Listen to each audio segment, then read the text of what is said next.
Welcome to Charisma Saves Re-Quarantined Edition. Although it seems like it's not going to be a big deal. Dr. Randy, in pursuit of saving several children's lives, and innocents, there were innocents involved, and he heroically pushed them aside as a cough was sprayed into the air. Strapped with an N95 mask. Randy was, long and short of it, exposed, but seemingly negative test so far. We're just taking precautions, so it should be fine. Randy, feeling good? I am, yeah. I just didn't want to give Sarah COVID for her birthday. Right. Yeah, that's not the best gift. You would have natural immunities, though. Natural immunities. And we could have got a whole herd of them or something. I don't know how it works. That is how it works. Herd?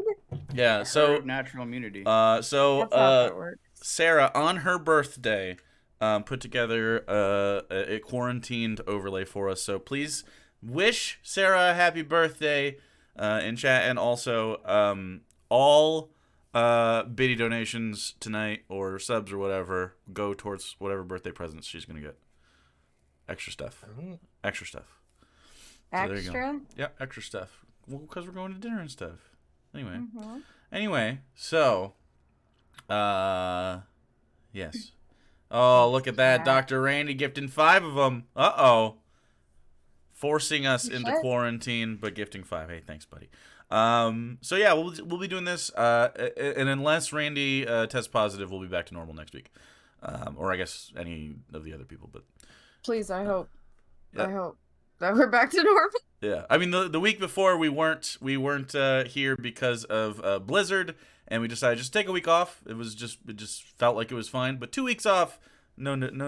We're just doing an online one. We'll be back in person though soon. Looking forward to it. It's gonna be awesome.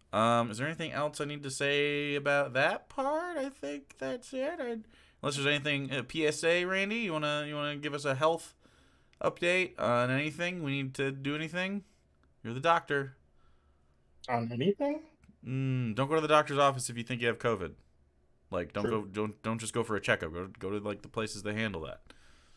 All right, so you don't get Randy sick. Yeah. Specifically, Randy. If you go to another doctor's office, I mean that's on you. I don't care. Yeah, fuck him. Yeah, but don't go to Randy's. Anyways, yeah, I think. Does anybody else want to share anything before we start diving into? Hannah's doing a face. I have something very important we need to talk about, clearly. Okay. Oh, okay, all right. Okay. It's almost Valentine's Day and romance is in the air. And of course, importantly, this brings me back to the thoughts of Tuxedo Mask. So today, we are here for the trial of Tuxedo Mask. All right. Session. Sailor Moon is 14 years old. Tuxedo Mask, 17, 18. He's in college. Is it okay that Tuxedo Mask stalks and flirts with a 14-year-old? He didn't stalk her. Wait. Our first expert witness, Sarah. Good, because all right, you're on the hot seat. You're on the hot seat. Okay. Well, I would like to be counsel for defense, if that'd be fine. Okay. Sure. To be the jury. When they first meet, she's 14. And he's... You're not starting out great! Just saying. Objection! He's very suave. Like, they don't get together or even date or anything until like a while after they meet for the first time. Is it? Okay, no, he doesn't stalk her. He literally turns into Tuxedo Mask and then wakes up like near where the Sailor Scouts are. Like he unwillingly is transformed into Tuxedo Mask. So due to magical means beyond his control, he is forced into stalking and romancing a 14-year-old girl in a school uniform. What does a school uniform have to... A lot of people are into that. I think the schoolgirl uniform has everything to do with this conversation. If anything... It's in Japan and it's what they wear. Okay, if you put her in a Catholic schoolgirl outfit. Objection. I'm just Objection. saying, Catholic schoolgirls? Like, do they go to Catholic school? That's The point I'm trying to make is the hypothetical. context of the skirt doesn't matter. What did you say, Jake? I'm sorry. I just missed what you were objected. saying. It was a plain On objection. what grounds? You brought up Catholics. We're talking about Sailor Moon. I don't know. Overruled. It's not Fuck fair you. for- I'm making a comparison. You're the judge too. Yes! I have the gavel. I'm the judge and the prosecution. This is That's a how it kangaroo works. court. That's how it works. That's This true. is a kangaroo court. That's true. I'm powerless. I'm powerless. The main point here is he is too old to be hitting on Sailor fucking Moon. Until later. Also, the mental age is honestly a bit younger than 14 if you've seen the show. So, Women who cry are mentally younger. she's kind of Okay, dumb. It's not about the crying. there is a bit of a difference between crying and tantrums, in my opinion. One of her powers is crying. That's pretty cute. All right. Okay. So what's the thesis of this? Why are The these thesis charges is being brought? Tuxedo Mask. The thesis is that Tuxedo Mask is too old to be magically trying to dick Sailor Moon. He wasn't, but okay. But All consider right. this: cool thorn, cool rose thorn. That's the Randy, noise it makes. Alex, as you are not part of these proceedings, you are the impartial jury. Please don't tie. What is your verdict? You can one at a time if you'd like. I have no backstory for this. I have nothing but what was just said. Okay, based on what? That's how trials work, Alex. You know based what? on what was just said. Alex, in I would one like of the to- recent Sailor Moon movies, he was voiced by Robbie Damon, so I'm gonna go not guilty. Not guilty. Not guilty. You mean Not Robbie guilty. Damon? Yep, that's the one, Robbie. Damon. What do you mean recent? He's like done all of I the thought it was Wisdom. Draven. did all the too. anime. Am I nuts? I only know the one that we watched. Yeah, he did the entire anime as well. Okay. Nice. Yeah. But Tuxedo Mask gets to fuck a middle schooler. Cool. Anyway, well, they're if you adults at two some would like point to- when they pork. I know.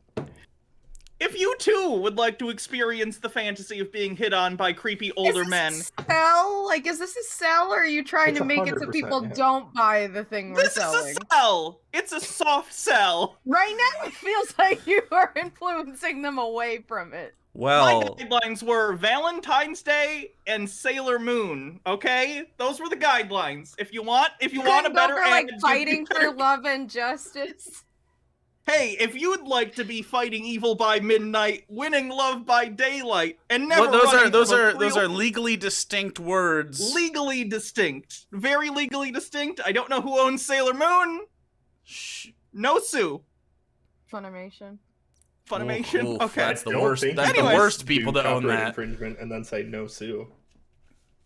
That'll be the next trial, the trial of Jake for Wait, me? copyright. You sang it anyway. You wrote. Okay, the point is, this is an ad for the Magical Moon Sorcerer. It's available on DM's Guild. You get at first level a very cute animal guide who you can have as a familiar. You get all new spells that are listed that are very cool, including a fucking like celestial bow that you can summon. It's very cool. It and if you is. want to do combat in a schoolgirl uniform and look kawaii as shit, well, what Yeah. other options do you have? Yeah. Don't actually Google that. Just follow the link to the DM's Guild. You have no other options. Buy it, okay? Yep. I did my job for the week. It is $1 on DM's Guild. All the proceeds go to helping the show improve, cameras, mics, stuff like that.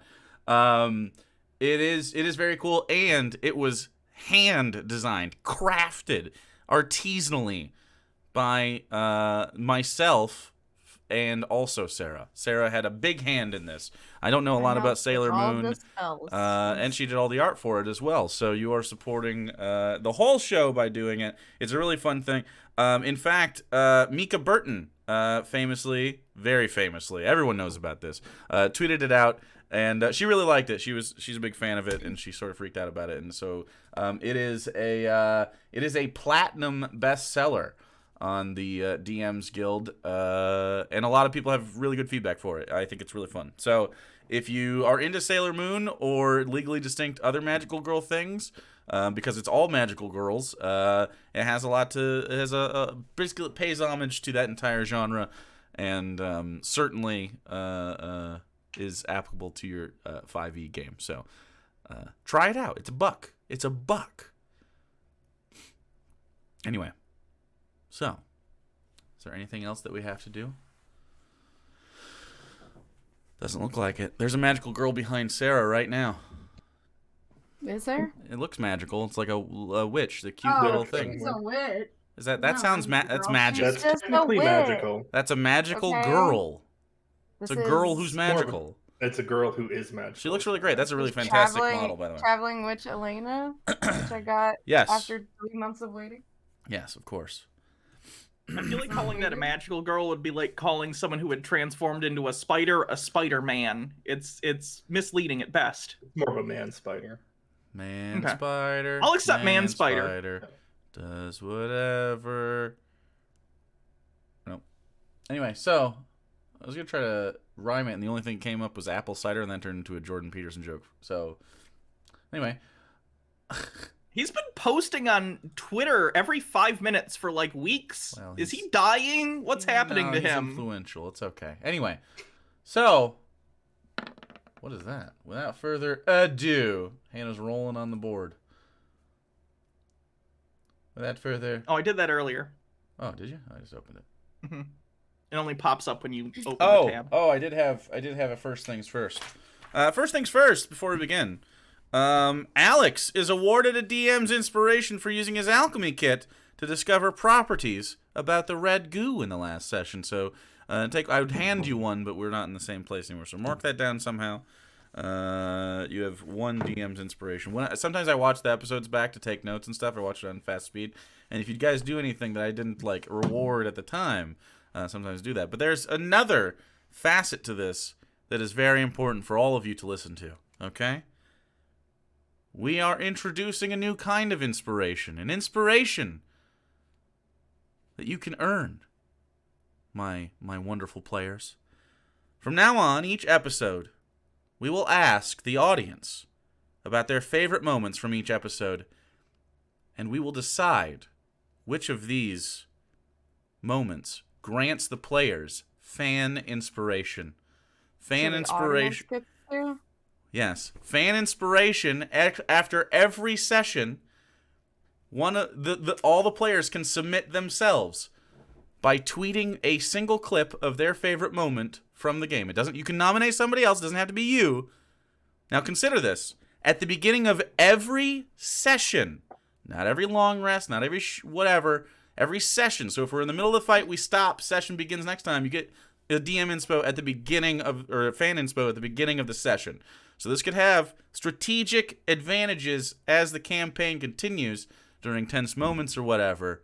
So consider this, and then fans will have information or influence on this. I'll be the arbiter of it at the end. And when you guys tweet the clips from your Twitter accounts, of course, I'll take fan retweets of those clips into strong consideration.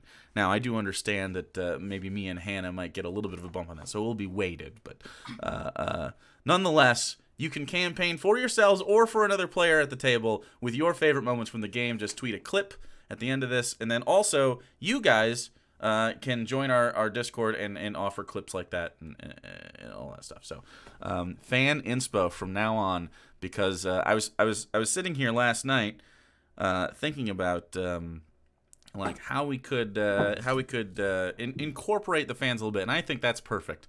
I think there's a and also well, dance for them, perform. I'm Anyway. already very entertaining, so Yeah, but that just means your bar's higher. So, anyway, I not only is it's a cool way to spread the stream. I agree. Yeah, it's not just cynical though. In this campaign, it's a little more. I'll say if last campaign was on easy, this is on normal. Okay. So, although I think it's maybe normal hard. Easy. I think it was more normal, and this one's more hard. But because you is guys are campaign experienced 4 players. going to be ruthless then? That's the Dark Souls campaign. We'll see how we feel at the end of this, and because last You just time I have to think we had an dodge roll Avengers everything. fantasy, and this time we're gonna have a more gritty idea, and then next time we'll see where we want to head, and we'll see what we're feeling at that point. But all your characters were pretty dark this time around, so it's a darker campaign. There it is. That's what happens. All right. So that's my announcement. So yeah, again, keep in mind that after the end of episodes, like in the following days, the sooner you get it out, the more chance you guys have to retweet. So you guys, I'm talking to my players now. You guys minding clips of yourselves doing funny shit or fun stuff or interesting stuff, RP wise, whatever. Definitely beneficial. So, Doc, Randy's a little quiet. Okay, Randy, say words real quick. I am saying I turned up the game name. Okay, you look fine on my end. I can turn you up just a little bit. You're sometimes because we play internet game, I adjust you guys all relative to each other, so sometimes it's a little bit different for the viewer. Next campaign is a Magical Girl School. If that's what you guys want to do, we can do that. I don't care. I'll do it. I have no problems at all with whatever you I'm guys gonna play a do. Valley Girl in the next campaign. You're all gonna hate me. If you want to talk like this, I'm gonna be the biggest bimbo in campaign. if you want to do 3 that or for whatever. like 3 years straight, I do it. will Get ready for fucking extra do arc. I will it. kill your I will character in be- session 1. Do it. Done. I will torture Hannah specifically. All right. So, because we have a bit of a long, I guess we had a bit of a long gap in between. So I have myself a little bit more robust a thing. Oh, that's too nice. Let's just do this. There you go. In the last telling of our tale, 4 outsiders spent an evening of drinks, card games, and conversation in the sleepy rural town of Host, in an equally sleepy bar called the Gym. As the cards were shuffling all at once, every light in the town shut off, except for one in front of the Church of the God of Nothing, and another in front of the Reverend's house. Choosing not to worry yourselves with local lighting practices, Isaac took some time to inspect the fetid red gel that was retrieved from the Lord's cup. Boiling the substance with some of your alchemical equipment, you discovered that fire burned it severely, and also that it didn't necessarily boil so much, but rather it seemed like it was trying to crawl out of the glass beaker you held it in. After some discussion and some sleep, you awoke the next morning, and Soren seemed quite out of sorts, quickly realizing that he didn't remember arriving in this town, even though he was here for several days with the rest of you. Passing a quick medical inspection by Isaac, you head out into the day to talk with the man that seems to have risen as the de facto leader of Host, not Horse. You talk to Reverend Gill. Chatting within the walls of his simple and spookily bare home, you ask questions about his faith, and he floated the idea of you putting down roots in this town, even flirting with investing in a medical practice or a printing press. You took some time to investigate the Church of the Lord of Nothing while it was empty, revealing a hollow sound beneath the floorboards as you walked upon them, indicating a cellar or some other space beneath, and a large keg that normally holds the Lord's sacrament, empty but still smelling of the putrid gloop. As night descended upon Host, you attended the feasting night with several other townspeople, headed by Reverend Gill. The children were ushered out, and you all sat. Reverend Gill performed a brief holy speech, followed by, at first, a single old woman staring down at a silver locket, looking intently, and then sliding it down towards Reverend Gill, passing it through the hands of every person there, including yourselves. And then everyone joined in, passing different tokens, different things, some of value, some not of value.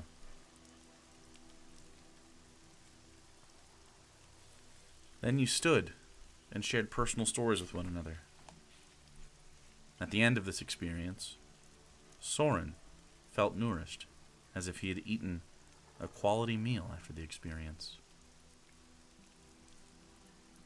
Staying up late, Ink and Isaac chose to deploy some of their skills in espionage to gain some information, sneaking around the Reverend's house. With the town lit from the light of the full moon, Ink encroached upon the house to discover Reverend Gill himself emerging from the tiny spout of the strange glass tank hidden from within his home, forming into his humanoid shape from a gelatinous origin. We begin tonight's session as the air of the chilled moonlit night is gasped into your chest, Ink, only exacerbating the fright of it.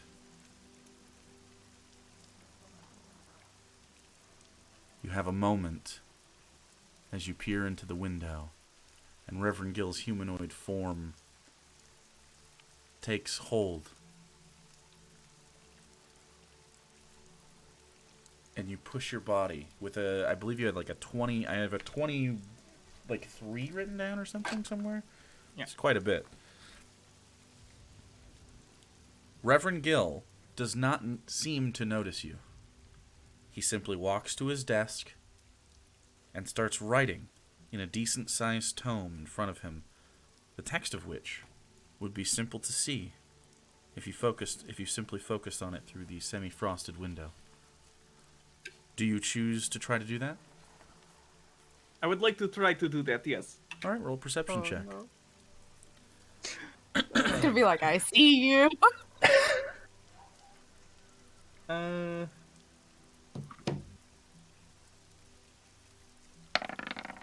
17. 17. Okay, yeah. Oh, damn, we have all sorts of fucking...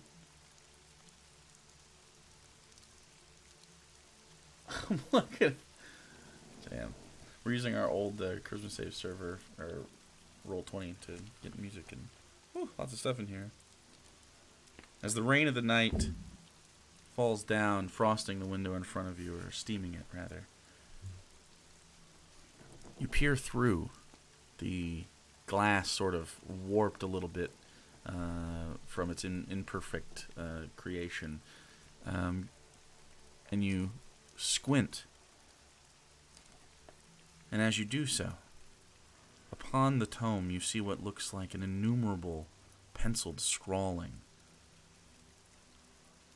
that, to gaze at even for the briefest of moments, causes you to lurch forward and vomit on yourself, the grassy ground, and the siding of the house. The roiling, bulbous pustules of graphite and slime haunting the space that was once peace in your mind. Your head snaps up reflexively, panicked that the Reverend might hear you retching. But when you look through the window, he and the tome are gone from view. What do you do? I am going to try and get back to Isaac as quick as possible, but, still try to be sneaky. Okay. So I don't make noise. Go ahead and roll a stealth check. Isaac, Y'all are fuck. you hear this retching, and for a moment you flinch. Then you intently look forward. And as you see Ink with a, what is that total? 21. 21 total. You do see Ink as you are focused directly. You know she's back there. She comes around the corner and starts to sneak in your direction. Isaac, you hear a squelching thump sound come from the church. which is about 50 feet across the road from the house and nearest you, as you are hiding kind of next to it. There's no windows or anything. No one can see you. What do you want to do, both of you, as you sort of start to sneak towards? I'm gonna signal, just do like hand signals to Ink, just like kind of point back to the place we were staying at, because I don't think we should do anything more. But I'm not gonna say words, obviously. You're pointing towards what? Where we're staying, like hand motions, like towards where we Okay. were staying. I will start heading that direction and waiting for him to catch up because he has slower movement speed. Is this going to get too intense, this song? It might. So, you're trying to walk towards each other? That's what you said? No, I'm starting to head back towards the inn we were staying at. And I made hand motions to Ink to have her start walking back that way too. Easy enough. So, you guys join up. What do you want to do? We need to head inside and we need to have a team meeting immediately. This is not Wait, good. aren't- Huh? I'm a little confused about where we left off, I guess. You You and guys are Soren in the are in the inn. Okay, that's what I thought. I thought we you're were watching like Soren. going to bed though. You were watching Soren. Okay. Mm-hmm. Okay, so So they just like run into the inn and Isaac- all the way up to the rooms. not yet. Isaac, roll a stealth check. All right. You can add your, of course, if you choose to, at any point during the roll. So Okay. 17. 17. Okay, the two of you slink toward the door and you slowly open it. And you shut it behind yourself. And you make your way with creaking boards up to your room at the hotel. Well, the gym. You hear a light. I'm assuming you're knocking on the door or you're just opening it up for Soren. Knocking. Okay, so you hear a light knock at the door. Get up Isabella. and go answer. Okay, Soren, you're still awake too. You guys are just chilling. You answer the door. These two shuffle into the room, I assume. Mm-hmm. And Ink shuts the door quietly but fastly. That noise does hurt a little bit. Yeah, that's a little. Yeah, I'll change it in a sec. You going? Ink is just like leaning against the door with her gun out. Is With her everything back. alright? So remember earlier in the day when I called you a goo person and there was a big discussion about how you are not goo person and you are a person who has goo in you? Yes. I found a goo person and I am not happy about it. Are you saying? Mr. Gill is, how do I put this? A goo person. As in his whole body is goo? Goo. Yes, that Yes. red goo is Mr. Gill. So is he feeding himself to people? It seems to be because when I looked through the window, he had a large container full of the goo that was the sacrament, and it came out and it formed into him. So maybe you, he has... in fairness, can I point out if I ate a testicle, you ate part of a guy too. So I just want to point out we're both weird. Just saying. Yeah, that's fair, I suppose. Huh.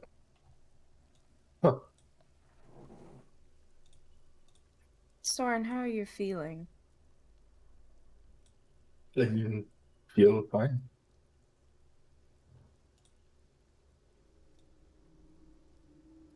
Part of me worries that maybe if he's feeding himself to others and controlling them, is it more direct than we think? Can Soren hear Yes, you guys said you wanted me to change it. That's what you get. we're saying right now? And does the Reverend hear through him? I had not considered this. You are a doctor. Why did you not think of this? You should have said something before I made bad move. This isn't technically normal. I think the best thing that we can do, considering the whole town might be under his control, we act normal. Ink hasn't shared all information with you guys. Oh, I saw him writing in a book, by the way. The book, when I tried to look at the book and what he was writing, it made me ill. I do not know what he was writing, but it is not something that is good to read. It is You bad. It makes you feel terrible and sick. You Do you read remember it? a book and it made you feel sick? There's nothing to remember in your opinion. It was like I said, it was like it almost moved on the page and like roiled, and it was definitely like scribblings of pencil, and the way that it was that even his arm was moving was odd and like jerked and strange, but there was a fluidity to it, and it almost seemed like the pages themselves were like also slimy. Okay. You don't know if that was just an effect of the graphite, if they actually were slimy, if it was, but it seemed to move as you looked at it, almost like one of those optical illusions. But it was overwhelming sickness. It made you retch and throw up immediately. You didn't have a saving throw against it. You couldn't hold it. Everywhere. It got on yourself. You see, there's vomit. Like she's not a ton of it, but there's enough of it. Like on her front a little bit.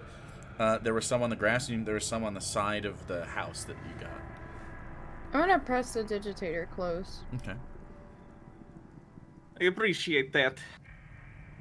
Well, we don't want them to know if they find a puddle of vomit outside that it was yours. Well, that is not good. They are definitely going to find that vomit. Oh. Okay. Not good. So, act normal. Pretend no one is a goo person. And we get we will- out of here. Tomorrow we are supposed to go back anyway with the cart, and we'll kidnap that person as we planned, and then we will Possibly. go. Perhaps we should also consider that if they are aware that we are aware, they might not let us leave. We might be lucky to get out with just ourselves and not a captain. Perhaps, but we won't know until we are presented with the situation. Like, we will not know unless they say, okay, here's the cart, or, oh, we know you know we are goo people, we will kill you, or feed you our goo. Plus, if we just sneak away, it looks much worse. That is automatically Oh, yes, suspicious. I think that we should just pretend like everything is normal and leave like we planned to. Yeah, I agree. And then we'll go from there. Still So- curious about what happens at night and in the morning, though. With the Yeah, with the lamps. consumption. Hmm. So, do we all want to stay in the same room tonight? Or are you two taking the other room and I will watch Soren? I think staying in the same room would be good for safety. If they do know, then we cannot be caught by surprise separately. I agree. Sure. Yeah. Well, hopefully Soren doesn't become a danger in the middle of the night, but he didn't hurt Ink last time, so... Yes, but if he is connected to Reverend Goo, then he might know, and then if he knows, he might control him to try and murder us. It would be bad. That's possible.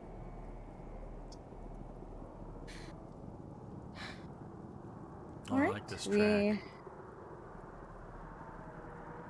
we stay here for the night, and we watch.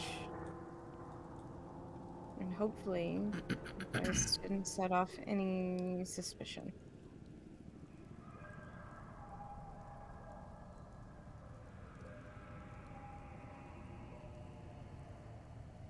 I agree. I think Going back to Mr. Rossi with this info is much better than trying to deal with this ourselves. Absolutely. Yeah. No. But I do really want to know what that book says. I'm very curious about this whole. It was illegible. It was swirls. Illegible to you. Can you read the ravings of a goo madman? Maybe not yet. See, that is ominous. Now I just think you're going to kill us even more in the middle of the night. Why would you say this?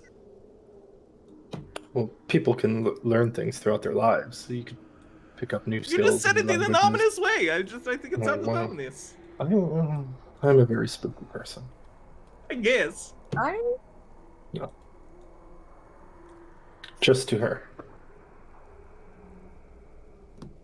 She's a little jumpy about everything. Very much so. I do not want to be murdered by goo. Why is this a running theme in my life lately? Killed by goo. I do not want this. I feel like it's not in their best interest to kill us. It seems like it wants more people in the town, but I don't know why. To gain power through more... If the goo is allowing him to control people in some way, maybe the But amount that he is... If he is the goo, is there a limited amount? Does he produce more of himself? Does he split himself when he is consumed by others? Does it make him weaker at the source, or? Why these people? They don't have much money or power or anything. Perhaps starting at the bottom and moving up. That's how building criminal organizations tends to work. You start small and gain influence, and They're also just fodder. Like, That's also how Drake's career worked. people use the lowest in society to win wars and gain power all the time. And then who's he planning to fight? Don't know.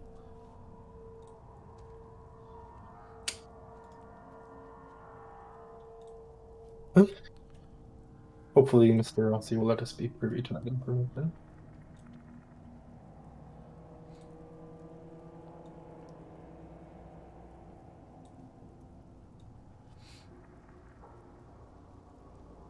I am just going to sit on the other bed. Or was there one bed per room or two? 2. I'm gonna sit on the other bed and just... Actually, no. Because you guys need to sleep. I will... Is there a chair? Yeah, there's a chair and a single desk.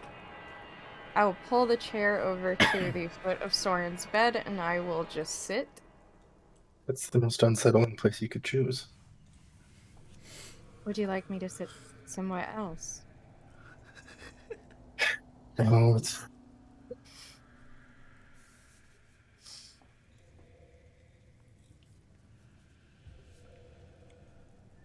You should all get rest. Yeah, I'm going to do that. Okay. So you all rest? Yeah.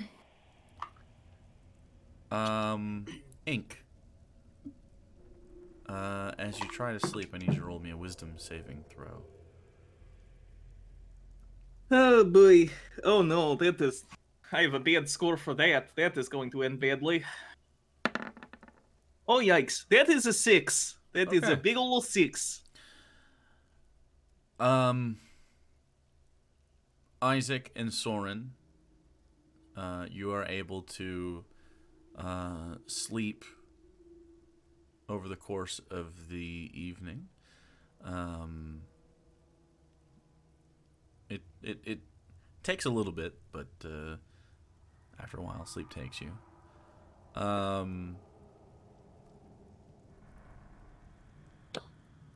Isabella, you witness Ink tossing and turning the entire time.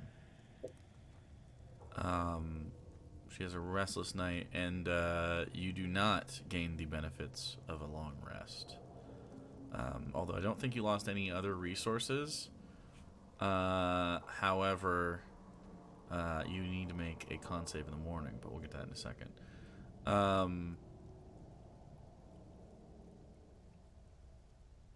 Everybody else gains a full rest.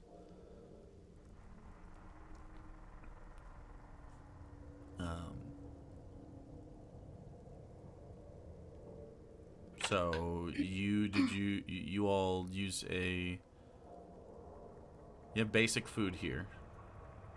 Did anyone use anything other than that except for Soren? Soren has quality food. So Soren gains the benefit of quality. You all gain those temporary hit points like usual, except for Ink. I still get the 10 hit points, right? Mm-hmm. Or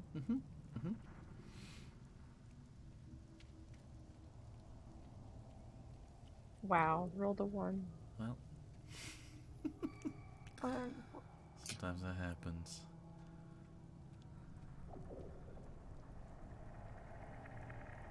Quality sleep through the night.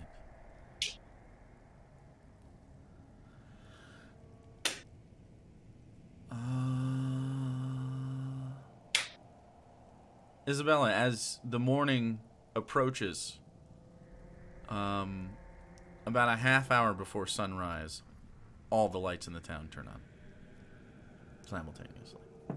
And Soren doesn't get up. Soren gets up very shortly after that. Not to turn a light on, but definitely is up around that time. So he doesn't turn a light on. No. Unless there's a light that you want on nearby. You all end up arising out of sleep. But Soren, something feels different. In the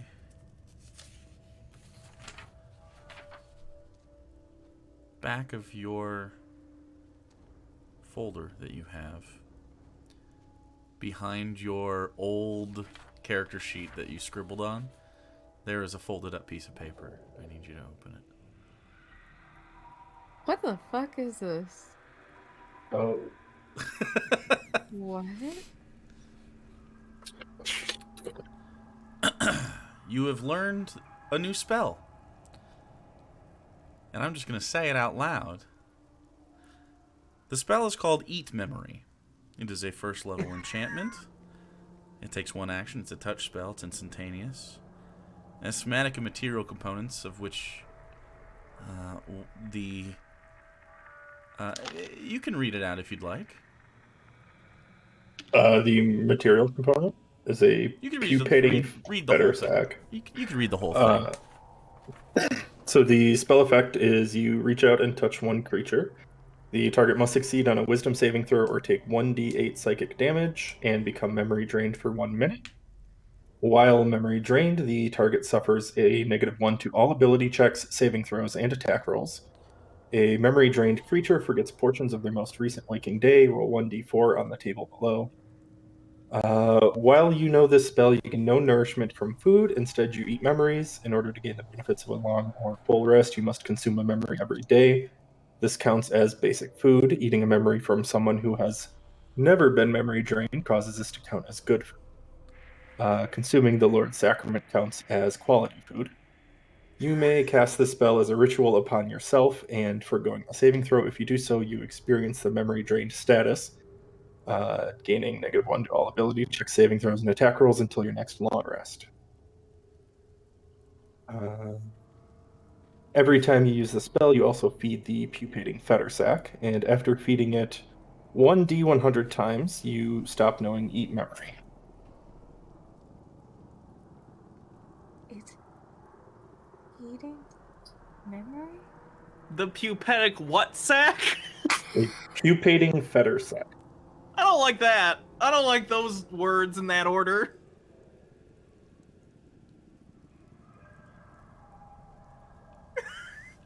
Are you obligated to do this? If he wants the effects of a long rest, he is. He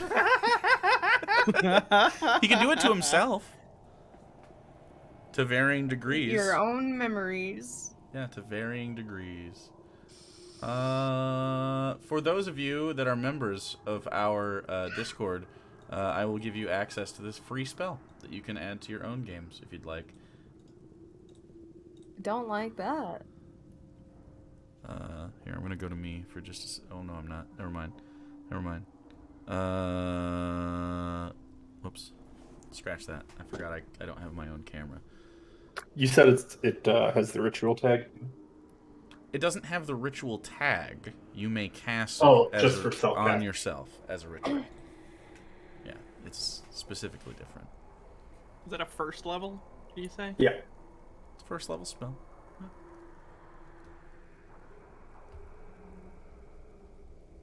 Oh. I will post that in a little bit.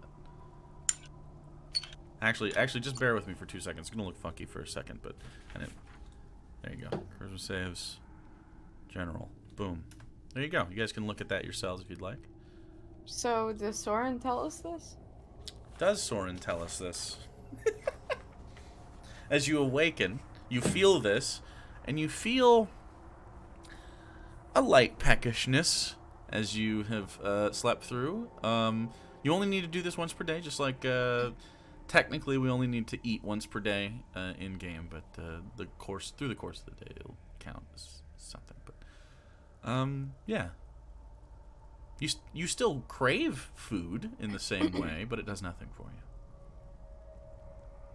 you. Although you will be satiated by a memory drain or an memory. So it is up to you how you proceed. So that's what happens in the morning as you begin. Well, somehow overnight I seem to have learned how to use a new spell. But you I didn't think- awake and turn the light on like last time. That's curious. So that's something independent of people? You did it the first night, didn't you? No. The light was on. I didn't turn it on. That's what you said? Yeah, there was no interaction with the light specifically from Soren at any point. It just No, well, no looked one at. knows that, right? I would go to their room and it was on. Yeah. We're assuming. But the light came on today too, right? The light didn't come on in this room. No, Uh, you didn't wake up to turn it on. Curious. Okay. Does it not work when doing what? So you know a new spell. Yeah. It must be an aspect of Mr. Goat that it lets me satiate myself on memories.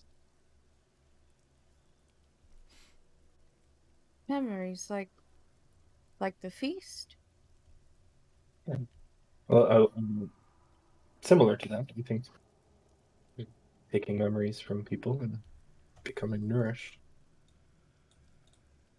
So, everything that was given at the feast was sentimental. Yeah. And we exchanged stories with each other. I think maybe we just found out a little bit about why choose these random people. It doesn't matter if they're strong. It matters if they have memories to eat. The people of the town are the host upon which he feeds. Their memories, more specifically.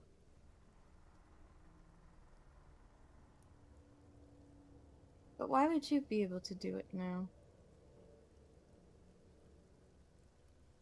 It's a good question. Are they all able to eat memories? Maybe it's because I am capable of harnessing magic for myself independently. Maybe they don't know how to use magic, so they don't know that they can do this. Good point.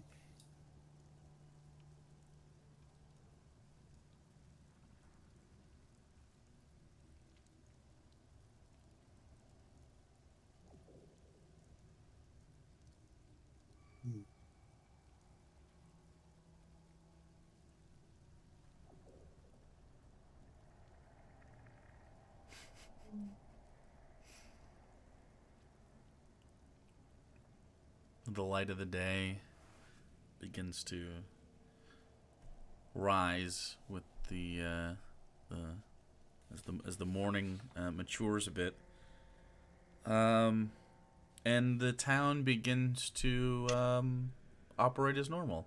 There's a little bit of foot traffic in the morning. People start to rustle. You can hear noises of people. You can certainly hear the smithy starts to work early in the day. The people that are in charge of the livestock. And you do know that this morning there will be a cart that comes here that is the shipping cart in the morning. The one that you were going to lean on. Brother, do you still have a sample of the goo? Yes, I do. You have 1/3 of the sample left.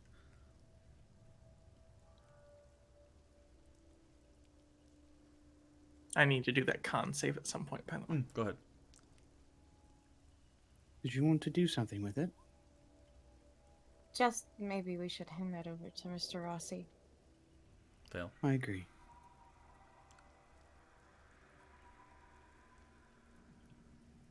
Oh. Alright. Well, let's see if they need any help before we leave. Yeah. Repairs, maybe?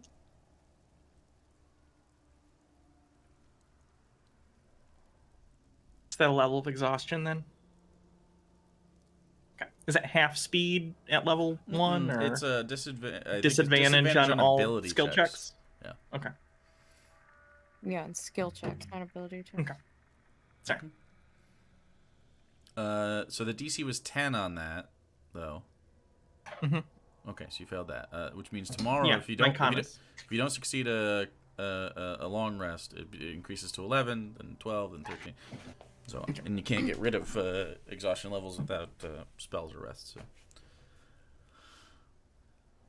Okay.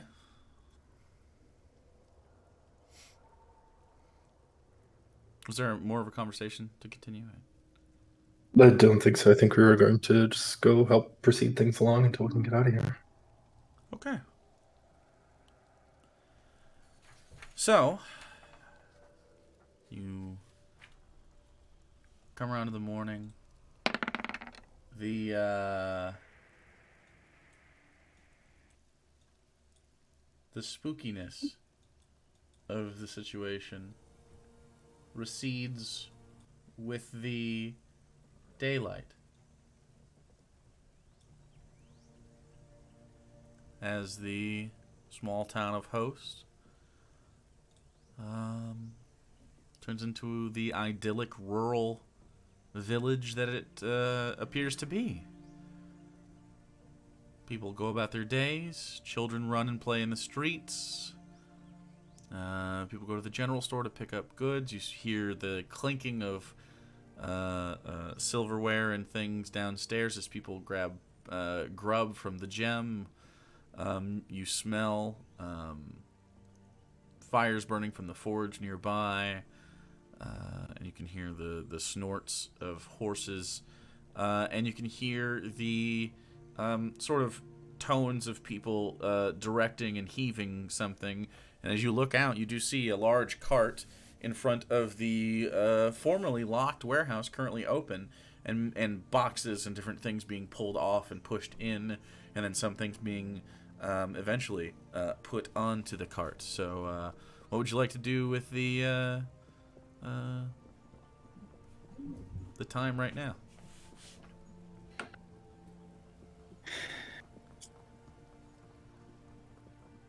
Well, we should probably go see if they need any help. Just look at Yeah. the- Before Fine. we Go on. Before we engage with them, what exactly is the plan? Are we going to wait till we get past the homestead of the people that we've, helped, and then once we're a bit past that, take them hostage and procure the cart, maybe put them in a box or something, and smuggle them into the city? How are we going to go about this? Are we going to the same warehouse? Or is it different? We are supposed to take them to Mr. Rossi.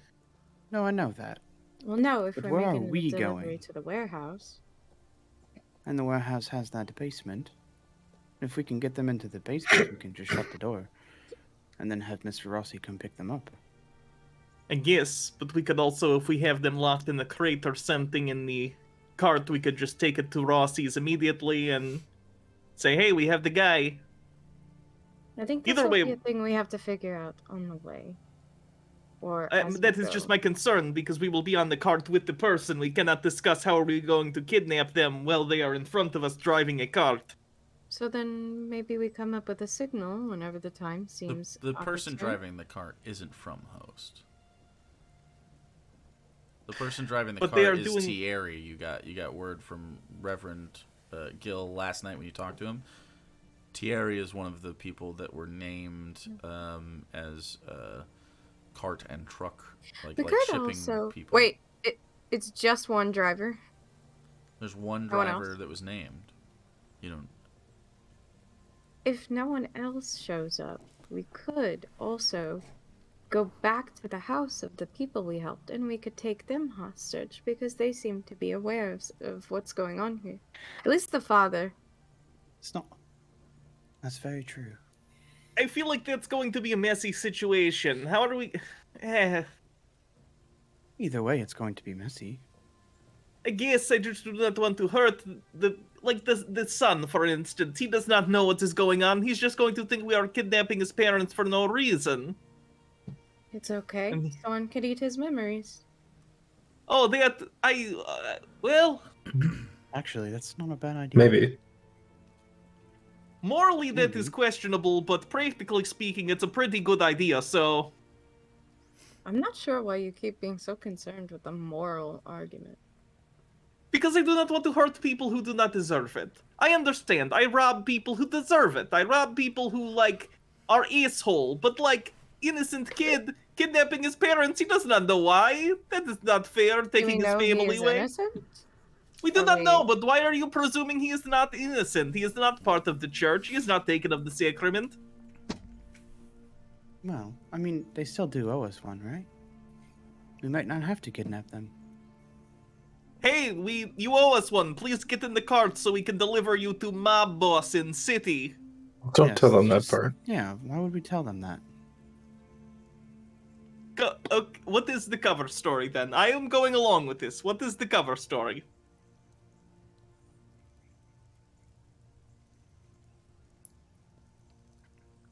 And then we could tell them that Isaac has a medicine that we need to treat their son's wound.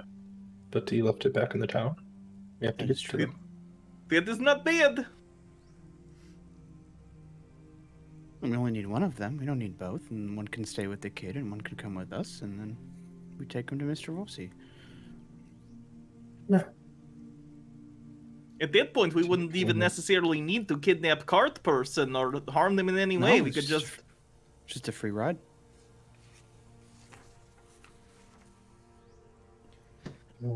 Wait, this isn't- If they don't agree to come along, though, Well, then plan B is we kidnap and eat their memory. Unless you have a better plan. On how No, to get I think someone this from is- this town. That makes sense. There's an aspect of the memory drain spell that Randy didn't read. The amount of memory that it takes is variable table. So it could be anything from like where they left their keys to the entire last day. Can you cast it Well- multiple times in a row? on the same person? I only have one spell at the moment. Oh, okay. I would Well, hope then for the whole day. But the other problem is there's two of them and only one spell. I could eat one.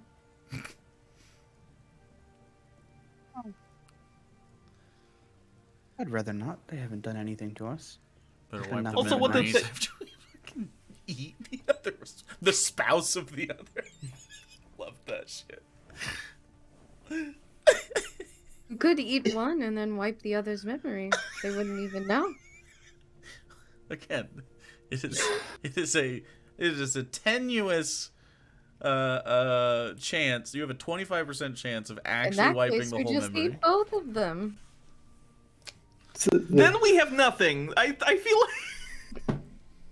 Also, if they've taken of the sacrament, they might be full of gross goo. I don't think Mistress wants to eat gross goo people. Like, what if they are Maybe also that goo? would be informative if we find out if they do have goo in them. Oh, everyone has goo in them. I don't think exploratory cannibalism is a great idea. I do not think, like, trying to poke and prod by eating people is the greatest. I don't win these discussions ever. I don't know why I engage, honestly. I should just accept that this is what is happening. It's what's happening. I'm trying to make sure that we do not eat people unnecessarily. I feel like if I don't say anything, this is going to compound in sort of an exponential way, and it will be very bad. So I need to be sort of a stopper on these, so it's just kind of like I am the brake pedal, you know? I kind of like, whoa, okay, eating people, sure, but let's slow it down a little.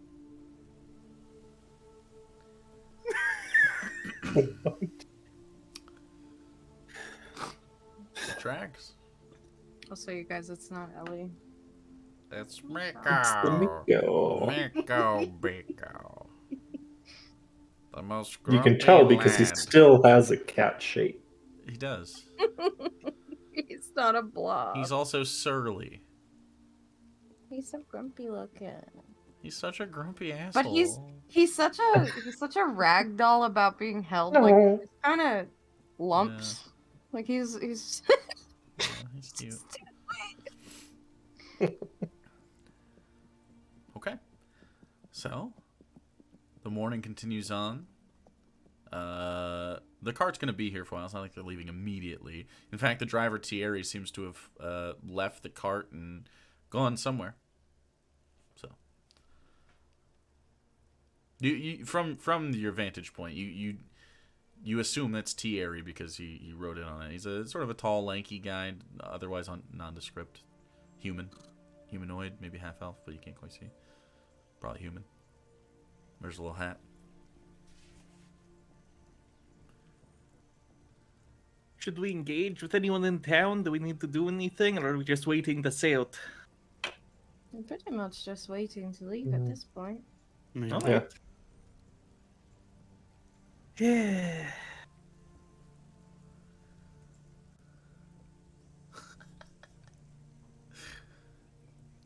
Okay, what do you guys do?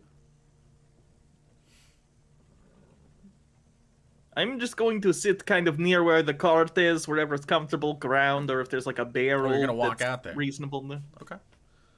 I was going Yeah, to. Yeah. I'm going to just sort of walk around the town, not really doing anything, but just observing people going about their day to kill time until, like, just people watching until we leave. Okay. I'm gonna find a tree like near where they're like setting up the cart, and just sit underneath that and kind of journal. Nearest tree's behind the church. You still have a little bit of a view of the cart and everything. That'd be fine. Okay. But it's the closest place with like shade, like that. Yeah. Okay. All right. So you sit under the tree and do that. Ink sits next to the cart as people work. Hilarious. I like that. I'll give little pointers, like use your knees. You do not want to put your back out. Okay. That looks heavy. You guys are strong. Good for you. Okay, you see basically townspeople as you walk down, and you hand the key off to Hattie. She thanks you for staying and thanking you for the help. If you guys don't remember, you made a gold yesterday by helping out doing some stuff. Keys are returned. All of your stuff is packed up and on your person. You do see the driver, Thierry. You get a better look at him. He's a very like gaunt. It's almost like if he filled out a bit, he'd probably be pretty good looking. But have you ever seen like Is it the mechanic? Is that what it's called? Machinist. Machinist. Christian Yeah. Have you Bale. seen that where what's his face? Christian Bale. Christian Bale. I want to say Clive Owen really bad, but it's Christian Bale. I knew it was Christian Bale. I just wanted to say it. Anyway, Christian Bale lost a lot of weight for that. He ate like 100 calories a day or some shit. Like can't have 2 fish. It's like an apple. in there. This guy isn't quite that much, but there is like sort of that wiry, he almost bends forward. But he's eating quite a bit. He just seems like one of those string bean type people that doesn't really gain a lot of weight. Very, very gaunt, but bright-eyed. Seems to be enjoying conversation with Hattie. He seems to, be familiar with everybody around town. The townspeople around you are just helping move stuff into the open shed. The shed is open right now as you sit there. Isaac, what are you doing? As Isabella sort of people watches around town, which you can make a perception check, by the way. See if you notice anything. I would probably just be standing close with her. Okay. Just waiting until we're ready to leave. Do anything, or just kind of supervising and walking, taking a walk? Just kind of supervising Stretching your and legs. Okay. Aw. yeah, looking over my shoulder. Sure. Pretty sure. Do I have a negative? Wow. 2. 2 perception check? Wow. Yeah.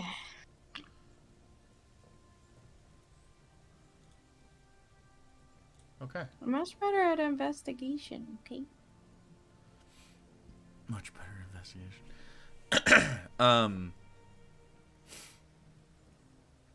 Okay. I mean, you basically just notice people walking around doing their normal daily stuff. Nothing really Is the Reverend amongst those hard people? place. The Reverend is over near where you're at, Ink. The Reverend seems to be coordinating some of the things. Doesn't seem to pay you much mind.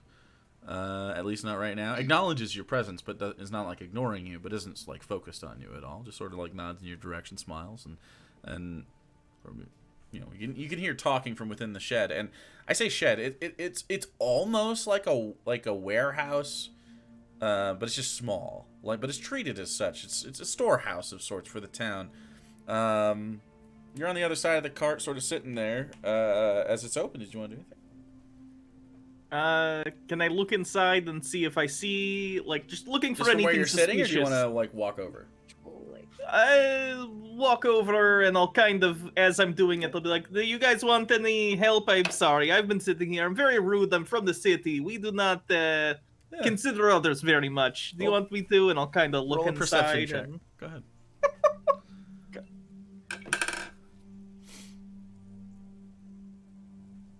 That is a 14. 14, okay.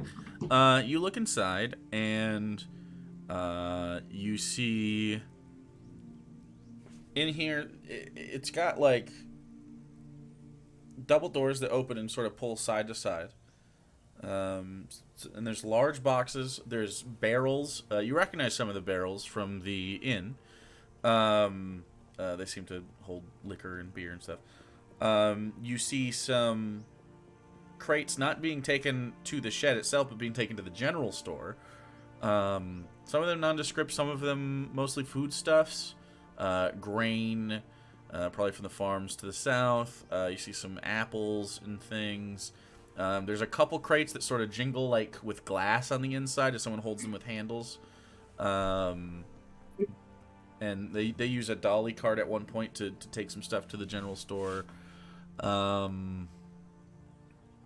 Also within that, you see some hanging meats.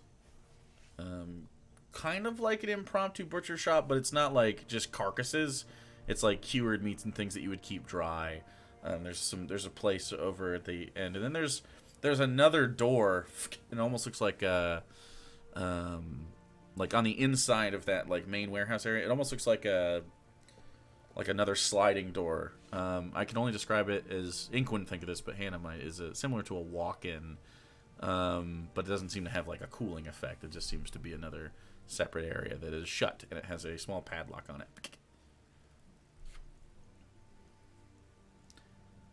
But when I for the most part, when I it's just ask like if they goods. need any When I ask if they need help or anything, do they respond? You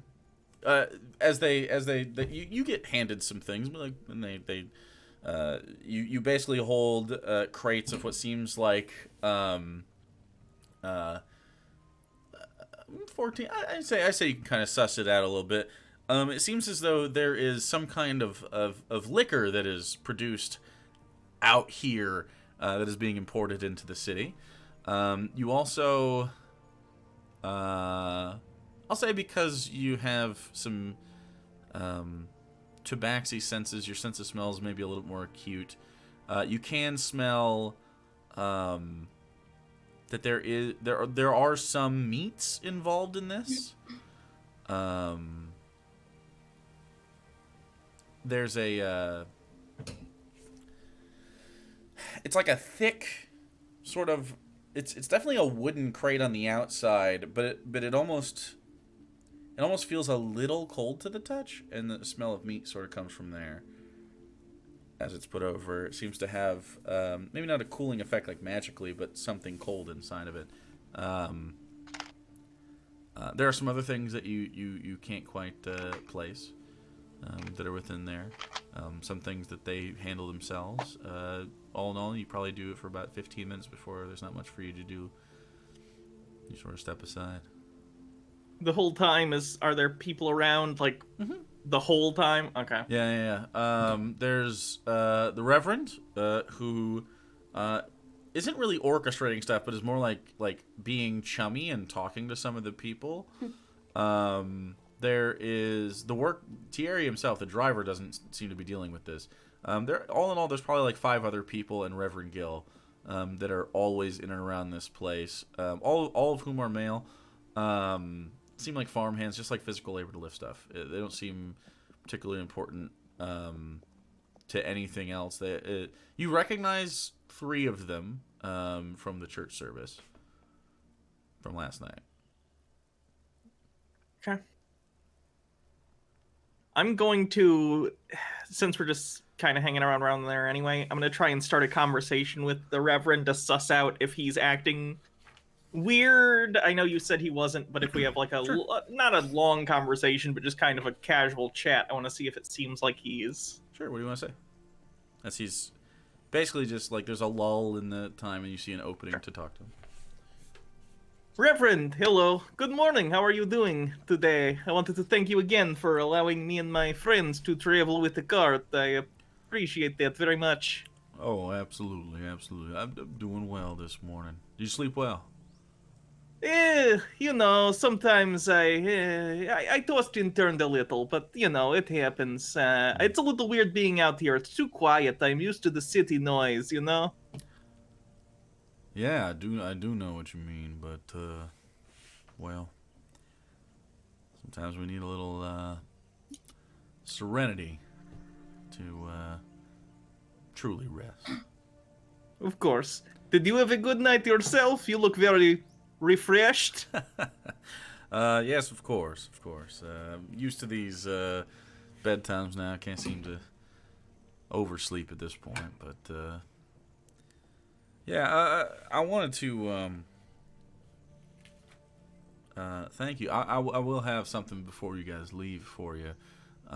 Again, you were okay and comfortable with the idea of providing security for this cart on the way down. Thierry came alone this time. Usually they have a buddy system, and roads can be a little dangerous, so... We would be happy to, of course. You're kind enough to allow us to ride with them. We will do what we can to keep everything safe. All right, absolutely. And before we all leave, just like a quick conversation with everybody, if you could, nothing super serious or anything.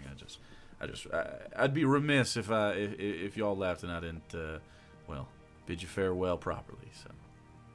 Of course, I will make sure we all get together and see you before we head out. All right, I appreciate it. Is there anything else you need right now, or as nope, he sort of starts walking in the direction of the church a little bit?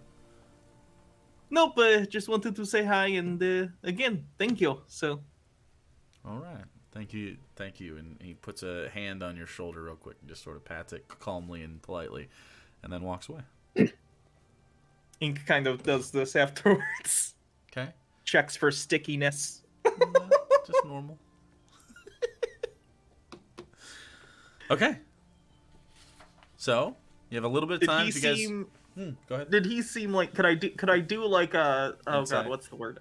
Yeah, just to see. I assume. What are you trying to suss out? Did it seem like? Well, he obviously is holding back that he's a goo person, but like, did it seem like there was anything suspicious with how he felt about me? Like, did it seem like he was like? Go ahead and roll an insight. Okay.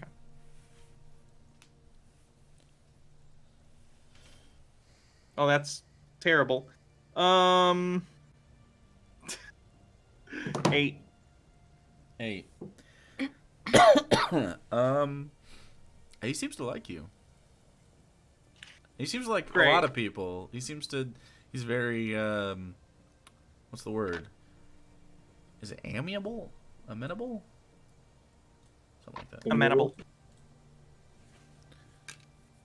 Yeah. He's very sort of a not like obnoxious, but very, very confident when he speaks to somebody. Very, very welcoming to the situation.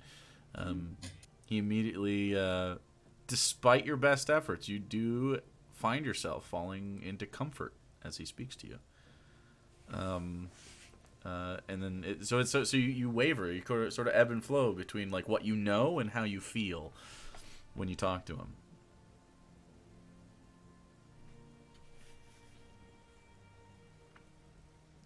So, journaling. Is there anything specific you want to do, or you just spend some time taking some notes? No, just writing down notes, essentially. Okay. This journal of the last few days. Yeah. Not that you remember them. Although you do remember yesterday at this point. You don't seem to have lost any of those memories from that. And then you already rolled for that. So unless you guys want to hit up the general store and get anything or do something else, you are free to start loading up onto the cart.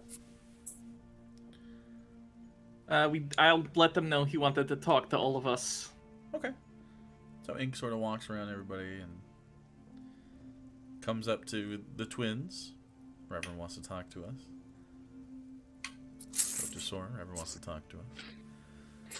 And then you all make your way toward the cart together. You do see Thierry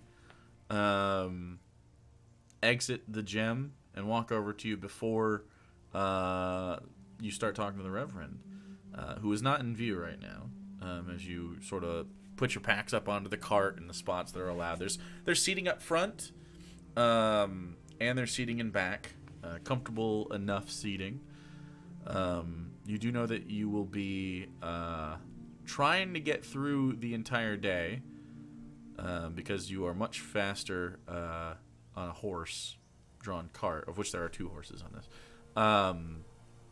Both of which Thierry sort of walks up to and pets and seems to take care of, gives them each an apple from the general store. Seems like a nice enough guy. Nods to you all. Basically introduces himself. Hello, I'm Thierry. I'll be the driver. I am told that you will be providing security on the way. Yes. Yeah. All right, excellent. Do you guys like songs? I sing sometimes. Is that okay? Sing along, Sounds sort of delightful. thing. Fill the time. All right. Sure. Let me know if it annoys you. I will stop. Sometimes it is not for everyone, but I'm pretty good. But sort of slaps the shoulder of Soren and looks at him and are you from your accent? Are you from the north? Yeah, I'm from way up in the Southern Empire. I'm not from there, but I know some people from there, and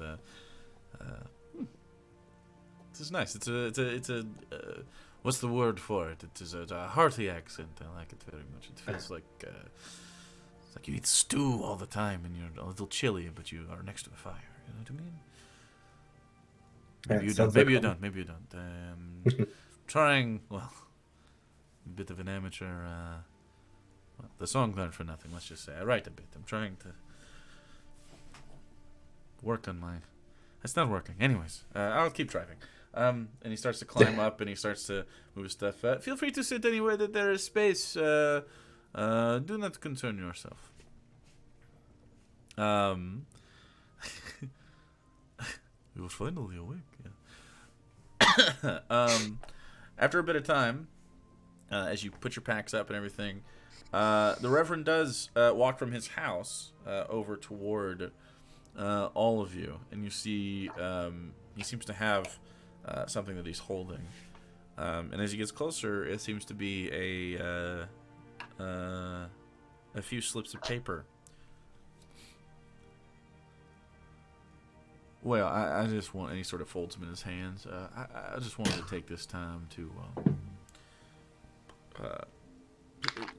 thank you for your stay in town, and even more so for assisting Thierry here on his journey back to the city.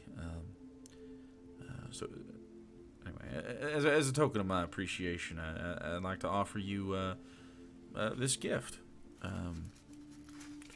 To which you are handed 2 100 gold Asari notes that will be given to you upon. You can mark them down, just so I remember to give them to you. They will be given to you. I hope that you'll take this money not only as well payment for your labor, of course, but a little bit extra as a show of goodwill. When he does that, he looks both softly and intensely at all of you, but definitely Isaac. And also, I hope this will encourage you to visit sometime. Like I said, it's not every day that people like y'all come around here, and I truly feel that you'd make a great addition to our family. He says this and almost solely looks at Soren while doing so. And as for you, puts both hands firmly on either side of your shoulders, Ink. I'm a fan of your curiosity. It's entertaining.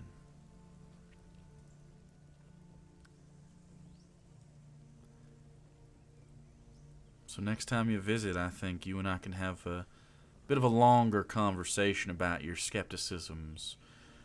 I think that'd be something that you'd like. And he smiles widely, referencing the conversation you had last time you spoke. Well, I like the discussion. Anyway, have a safe journey. I hope to see you again, and if I do not, may the Lord of nothing maintain his blessings upon you. Thank you. And he sort of pats you on the shoulder, lets go finally, and starts to do things inside the shed.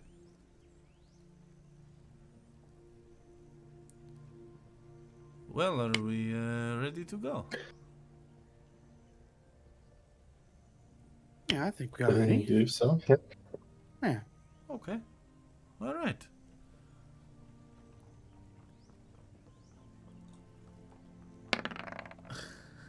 What?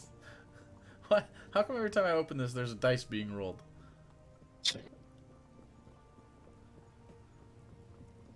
It must just, it's gotta just turn on. I think It It's doesn't these load are the in the animation last- until you click on the window. Yeah. Okay. Oh, I thought I had like cart noise. Oh well. Okay. So, with that, Thierry. Gives a quick little snap. And commands the horses to slowly turn, pulling the cart behind.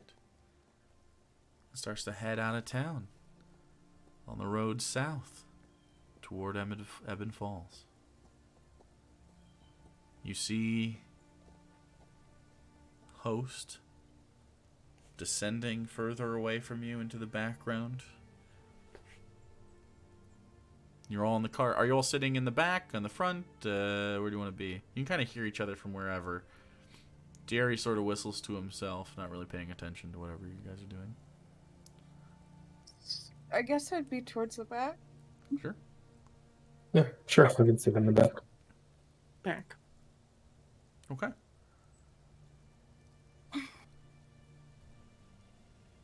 So, what do you do?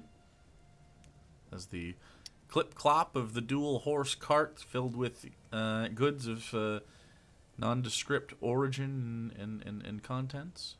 You have a much more comfortable ride and a faster ride than the walk that you made coming north.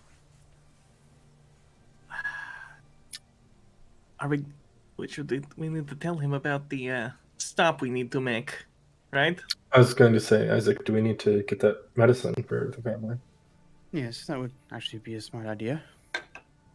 I don't know how his bite could turn out. It's the first time I've seen it. You just hear Thierry.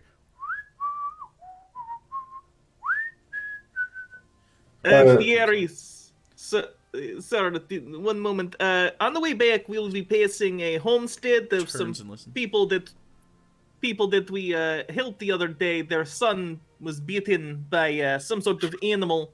We wanted to stop and pick one of them up so that we might take them to the city to get some medicine that their son will need. We were hoping you would not mind. It's on the way already. It should be the same direction we're going towards the city from. It shouldn't take too much time. Summervane Farmstead. The Summer Van Fun. Yes. We could stop there briefly. The longer we stay, the more likely it is we might have to camp. If it rains tonight, we will have to camp. If not, we might be able to push through and get there. Shouldn't take us very long, I don't think. Okay. And you are sure this person wants to come on the car tonight? I will not be returning for a bit, a couple days. Oh, it'll be fine. We have accommodations in the city if they need to stay and wait. It'll be fine. We will take care of them. Okay.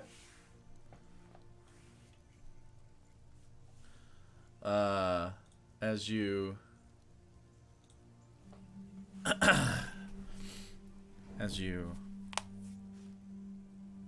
ride the car, it's a couple hours, like it was from Summervane to the city.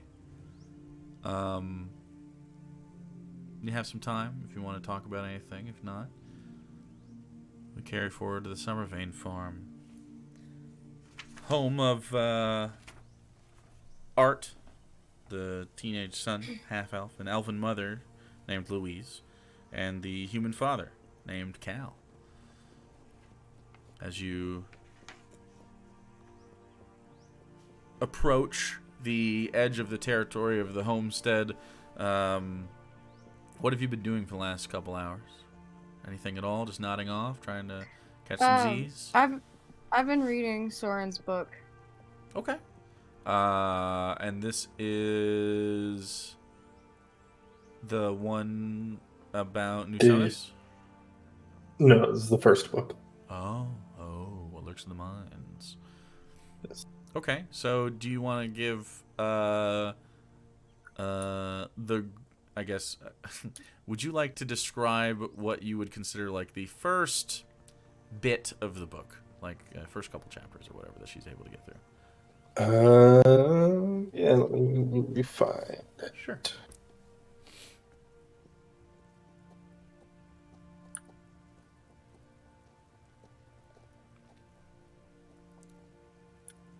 And as you do so, is there anybody else doing anything specific?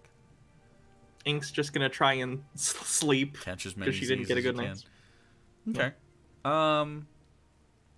Since it's so slow and you have been taking care of yourselves, I'll let you make one more Constitution save to try to shake this. Okay. For the day. It's not normally how it works, but it doesn't really make sense that you'd stay exhausted if you had the rest of the day to... Are saving throws at disadvantage at first level? No. Nope. Exhaustion too? Nope. No. Saving throws, I believe, is like second level. 8. 8, nope.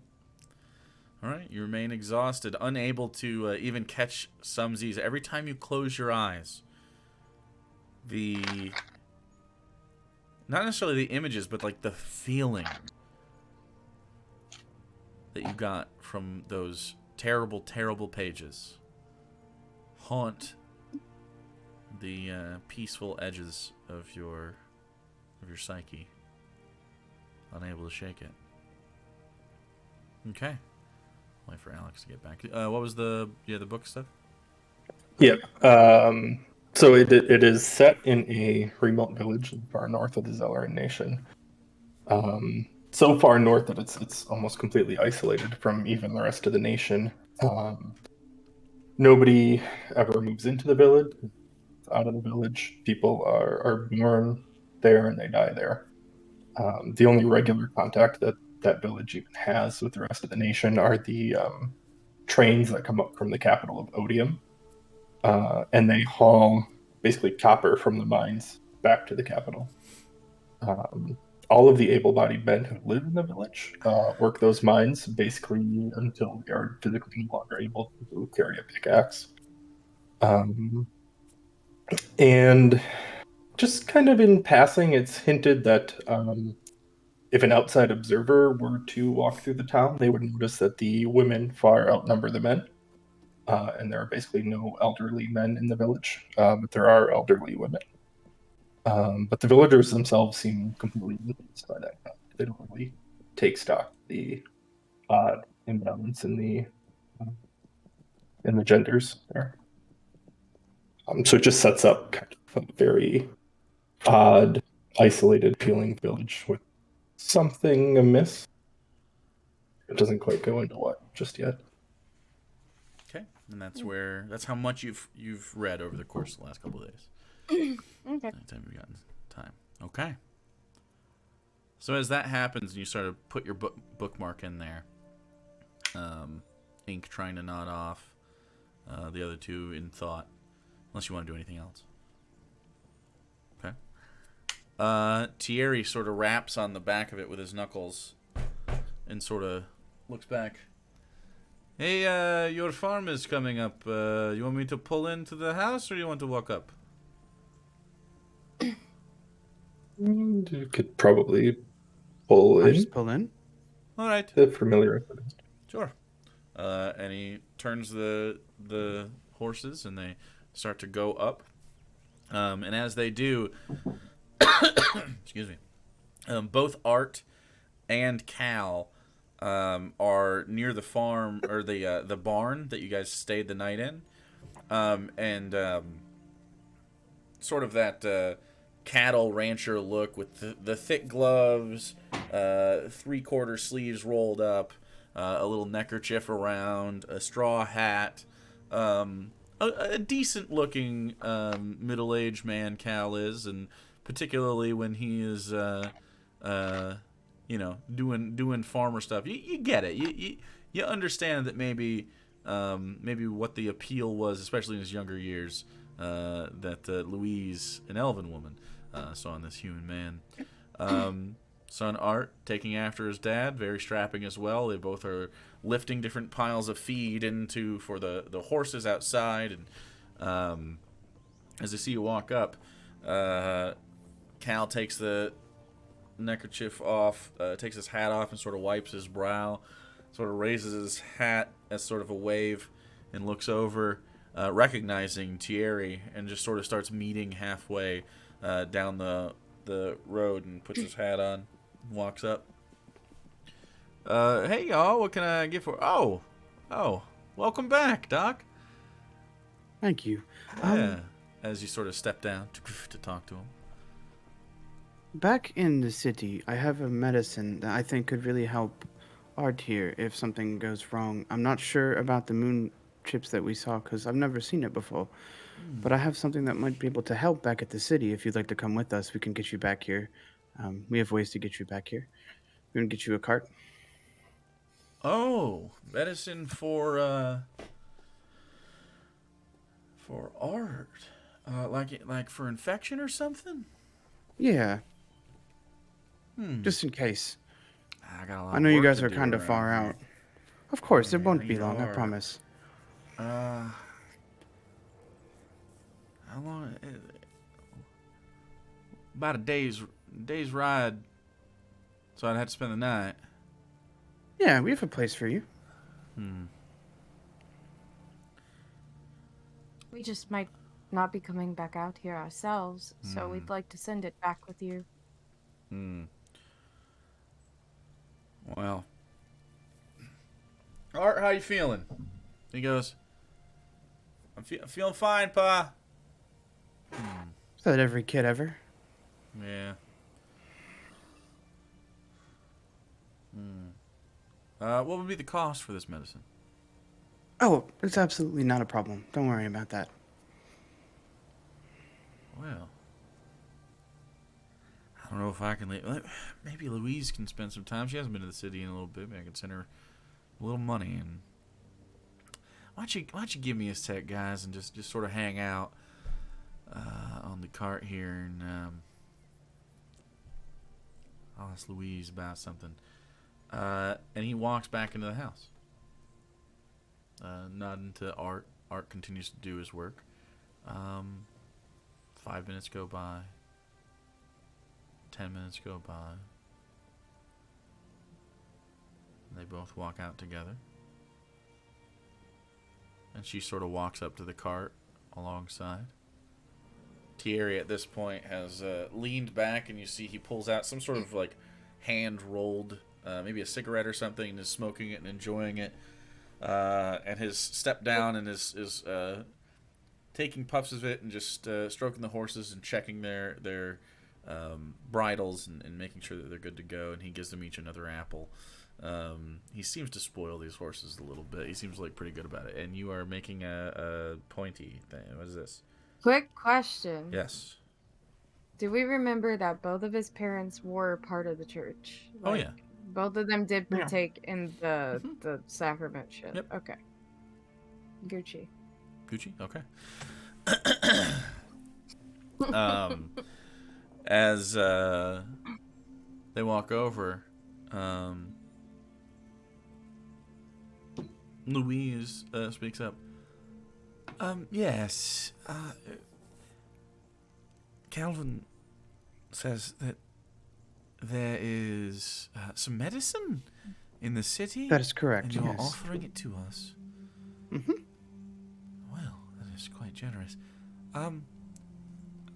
Thierry, when would be the next time you would be coming back? Well, in about 2 days. 2 days' time. So, I am scheduled to be right back here. Yeah.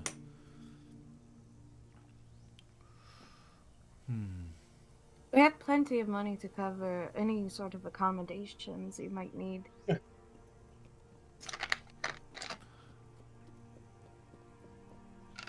Who among you wants to make the final pitch for the persuasion check? It's up to you. I know that Isaac has some abilities to do some things that can add to the roll, so it's up to you guys. Some of you might be naturally better, but I think Isaac I has have the decent potential for more. persuasion. I think Isaac could do a little better than I think Yeah, you I'll guys do it. have a flat higher than him, but I think he has because of the. Mhm. Up to you It guys. should not be.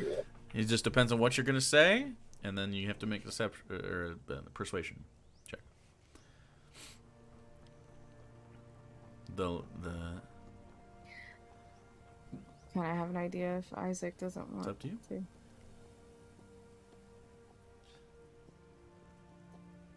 You can have it. It's just, I know it seems a little weird, but me and my brother might be a little more cautious around these sorts of diseases. And hoping it won't spread if we take care of it and know exactly what it is. Okay, go ahead and make a persuasion check.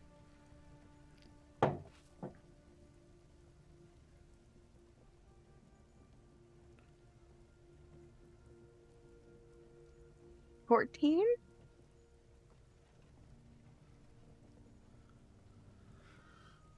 She looks over to Cal, looks back at you.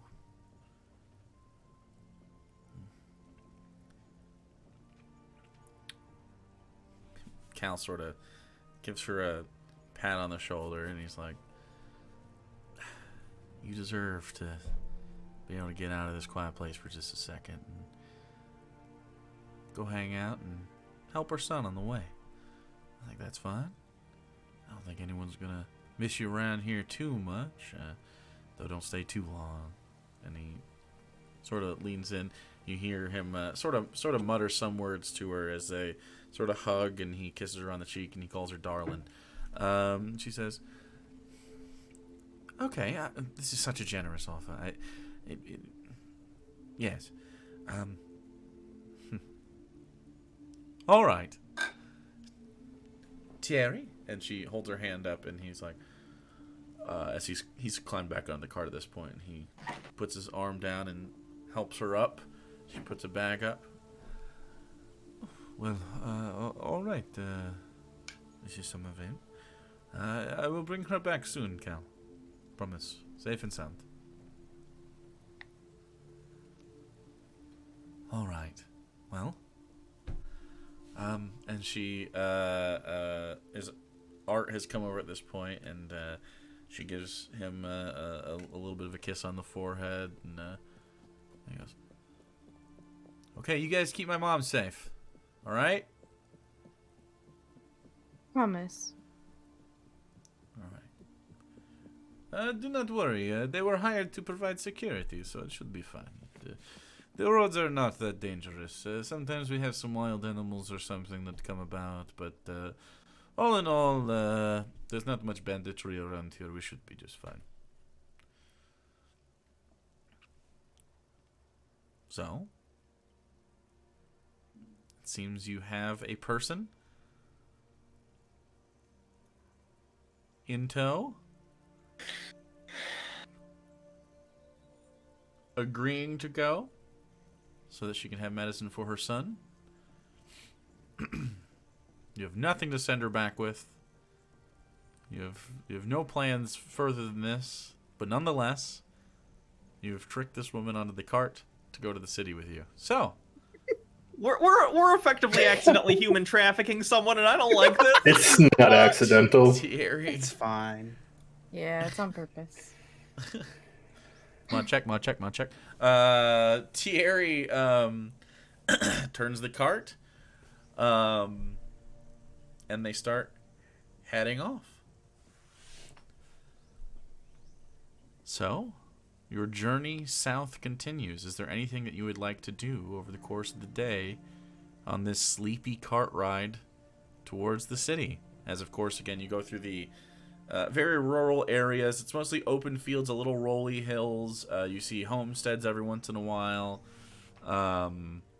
It's not barren out here. There are homes, but they're sparse and sometimes far away from the main road. And so, you have some time to yourselves. Anything you'd like to accomplish? Oh, by the way, there is food back there in the it's a box with blue X on there. Don't get into your own rations here. The company pays for this. All right. You all have I'm access just to gonna one basic continue. food if you'd like it. I'm gonna continue Sure. reading. Okay. Continue to read. Anybody else? Just try and eat something since I can't sleep. Okay. You sort of pick at stuff.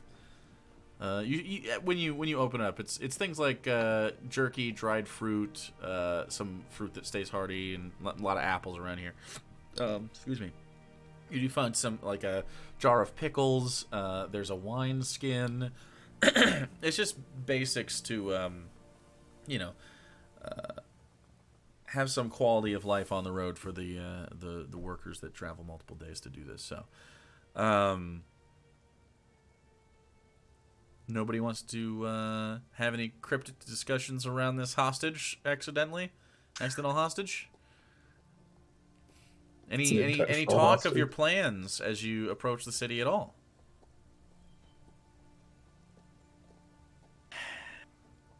So it's not weird. I'll try and have some sort of conversation with her along the way, like, "Oh, when is the last time you've been to the city?" And just general small talk. I don't want it to seem weird. Yeah, she hasn't been to the city in some months. She is actually not from Ebon Falls, but she is from deeper into the Asari domain. Go ahead and roll just like a charisma check. Let's make it a charisma saving throw for the thing, just to see how much banter you guys. Oh, that's really good, actually. 21. I'm Okay. glad it's a saving throw. I didn't She's- have to take disadvantage. She is originally from the capital of the Asari domain, Mathinalas, which is the city depicted on the paper money, the one with the mountain in the background that is topped by a shard of pure moon that crashed in during the moon crash. She tells stories of meeting Cal as she traveled towards Ebon Falls, and they ended up falling in love not too long, maybe 5 years after the moon crash, and decided to get out of the city. Things were weird. The crack was strange. People didn't know much about it. And decided to pick up and try to live the farming life, and they've done so ever since. How long have you both been members of the church? They have both been members of the church. You also make a charisma saving throw. You're pretty good at this. The thing.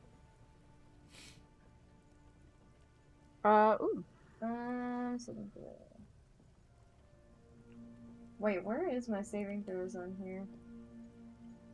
What do you mean? I'm so not used to this sheet, because, I don't know. What sheet do you use? 20. It's 20. the Adventurer's Journal thing, so I'm Oh, not okay, used to the layout of it as much. They've been members of the church for a couple of years now. And she talks about how it started small, but and she was a little skeptical at first, but the Reverend's a good man and helps the town, and they're not necessarily the religious type necessarily, but nonetheless, they've been convinced. They've seen, as she puts it, I have seen the Lord's blessings in many facets of life. It's hard not to, stay.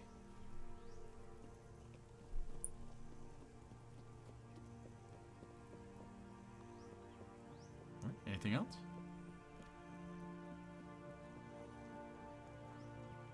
Okay. No? Don't let me cut you off. You made a noise. Mm-mm. Okay. So, time moves on. It begins to drizzle a bit over the course of the day.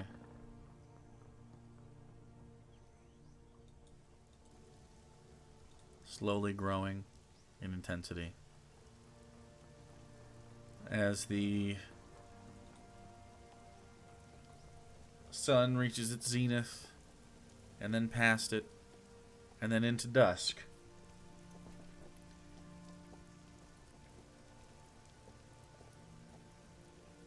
Thierry decides, I think we're going to call it for the evening. it is safer to not get stuck in the middle of the rainstorm on these dirt roads, and instead just sort of wait till the morning so we can see a little better. We do have camping supplies, but I recommend we try to stay within the cart as much as possible. It keeps us up off the ground, and it's dry in here. I myself will, and he sort of pulls, there's like an awning that he's pulled over where they sit. He says, I'll be fine here, and he sort of makes a bed along the bench area. And everybody is snuggling in for the evening as the day draws to a close.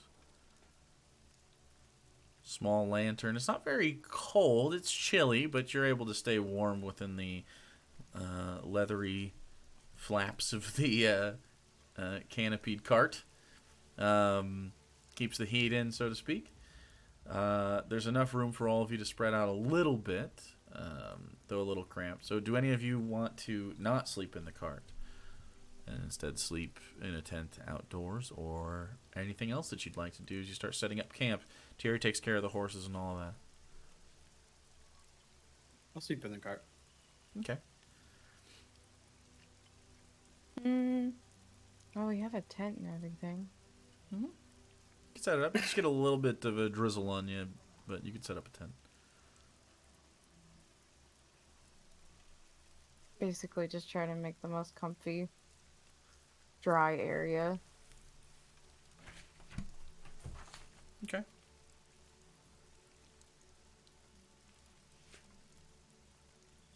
I'm gonna just be up and listening during the night for anything weird.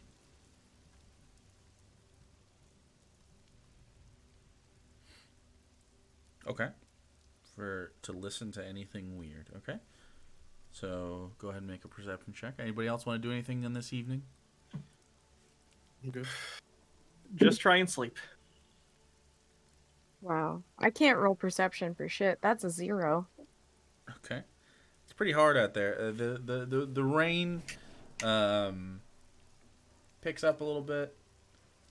It's hard to really suss things out. It's also very dark, so that there's not much other sensory information besides rain and darkness that you can like pick through, I guess.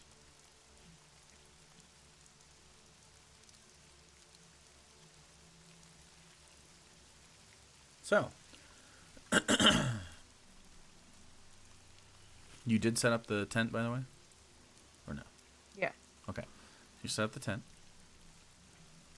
Drive the stakes in the ground. Thierry helps. She actually asks if she can sleep in the tent. Oh, yeah. I'll offer it to her then. Okay. Cool. All right. Thank you. I haven't spent a lot of time sleeping in carts. It's no problem.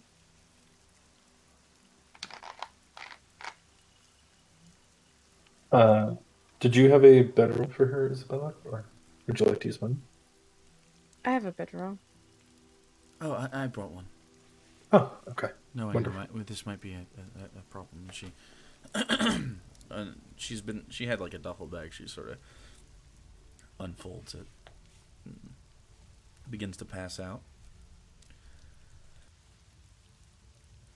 Excuse me, guys. Jack couldn't hear, but you could. So you settle in for the evening. Once everyone, well, at least once Thierry and Louise have fallen asleep, I'm going to eat my own memory. Okay. You're going to ritually cast Eat Memory. Yeah. Okay. And so you can lay there or sit there or however you'd like. And you go through the motions of casting the spell, which is quite literally just thinking about it. And I need you to roll 1d4 to determine how much Just of your don't forget memories are a day. consumed. Do I also need to take the damage? You do take the damage. 6 psychic damage. Okay, that comes out of your temporary hit points. Yep. Okay. And then I rolled a 3, so I'm going Okay. to forget the majority of events. Yep. So you forget the majority of events as slowly you become confused as to why you are in a tent in the rain. Not like jarringly so. You understand that you just did this spell. But nonetheless, you are nourished with what considered basic food for the evening. And you take a -1 to ability check, saving throws, and attack rolls until your next attempted long rest.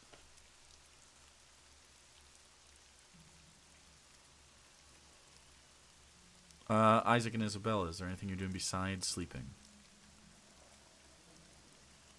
No, Trying to I'm do okay. so. Okay. Isabella? Just the 0 perception check to listen to stuff? Yeah. Okay. You start to list off to sleep.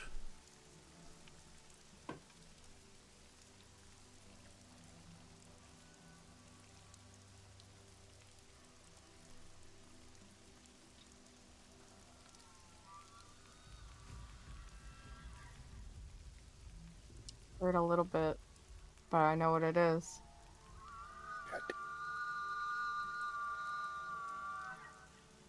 You're all startled a bit by this Hi. noise.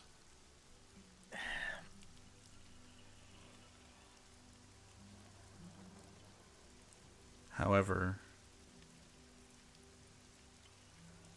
as you hear Thierry go, "What was that?" Who's in the tent? It was only a 2-person tent. Yeah, is anyone sleeping in the tent with her? I'm not sleeping. I'm- I guess was I could gonna pretend be to in the sleep. cart. I mean, it doesn't matter if you're sleeping. I asked you, you're like in the tent with her. Is anyone in the tent? Would she have given a shit? I would have stayed in the cart. Cart. Cart. And I'd probably be in the tent. tent. Okay. As you hear this sound,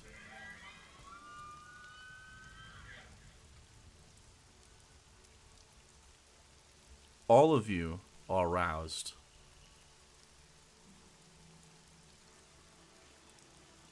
Except for the woman you brought along. She seems quietly asleep. As you hear this, what do you do?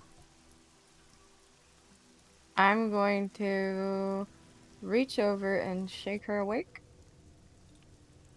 You reach over and you try to shake her awake. And she just sits there. Ma'am? Ma'am? This isn't good. I am going to have to try to drag her out of this tent towards the cart. Okay, roll a strength Maybe? check. Are we hot? What? No, what's a good idea? If I should try to get her out of here, if Do I should you hide. does Isabella give a shit about that? I don't want her to get taken. Well, what are you doing? What are the rest of you doing while she tries to decide what she wants to do? I'm going to unload my gun and load it with my 2 silver bullets. And other bullets or just the 2 silver? Just the 2 silver. Okay, so you're So I good. know how many I have.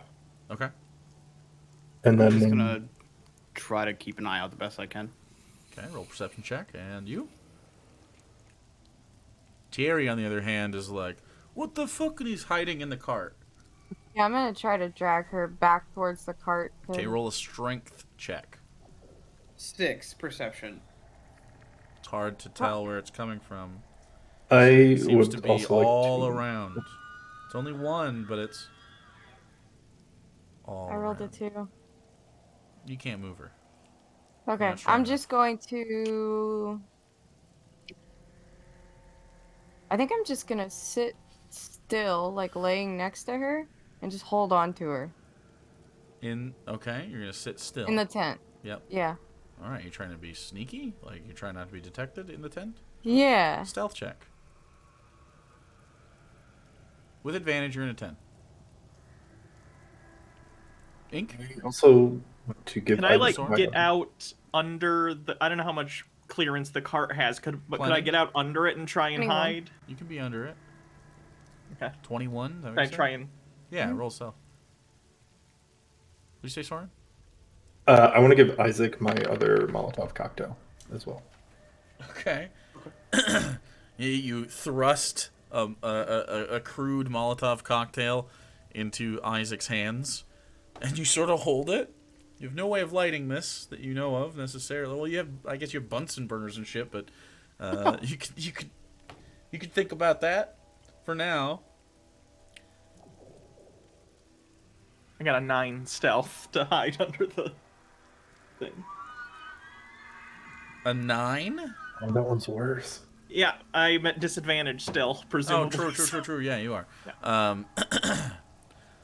So, no one is moving within the tent.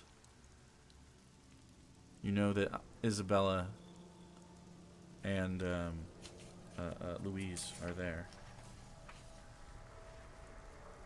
You hide. You can't see very well. Soren, where are you standing? I'm probably just going to be standing like just outside the cart, so that way the cart is like on my. And are you looking out as well? Once my gun is loaded and the Molotov cocktail is handed off, probably. Yeah. Mm-hmm. Okay. You can make a perception check if you'd like. Perception. When that sound hits, by the way, as it gets louder and closer, Isabella, Mistress, you can feel her wriggle at the sound.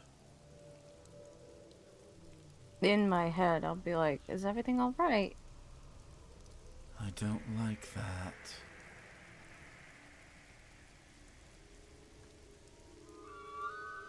It's close. I'm not sure if we can fight it. What was your perception check? 17. 17. You hear Thierry going, what the fuck, what the fuck, what the fuck?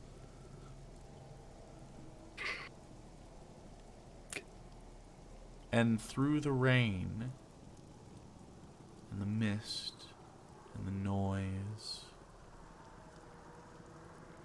Soren, you see, as the red wine moon that you were told was going to be tonight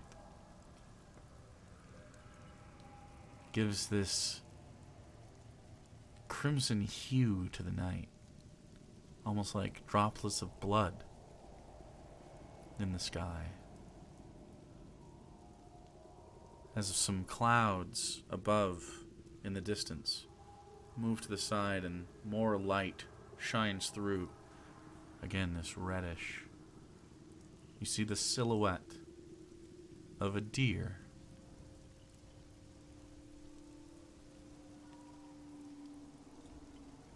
A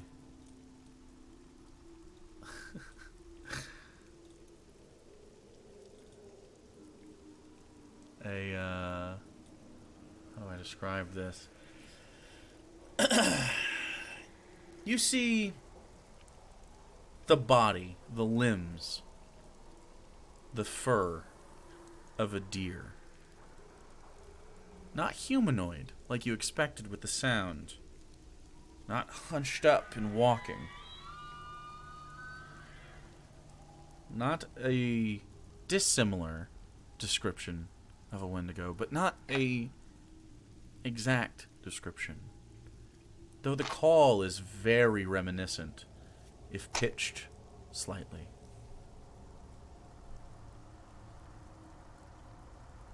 The knees bend in a way that's wrong, but you can't pick out why. The hooves themselves, the cloven feet, seem to have extra joints in them or something that makes them uneasy as it moves forward.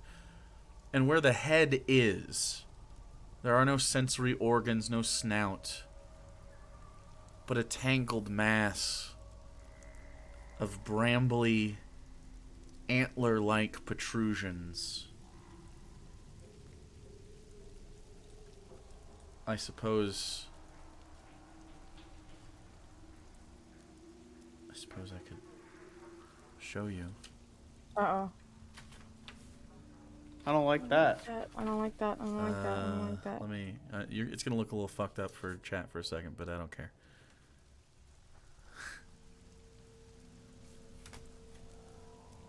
There you go, chat.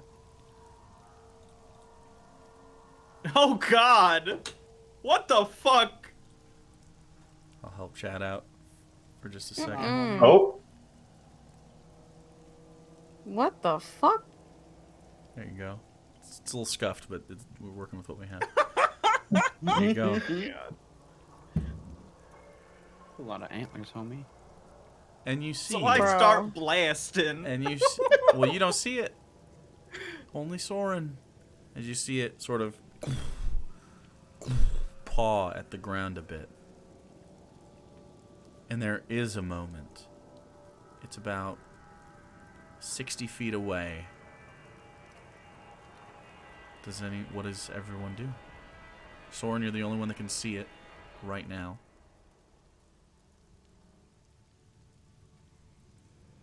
can I see Isabella? Or is she No, completely she's in the obscured tent, by the tent? and she rolled a Okay. 21. Then I Still.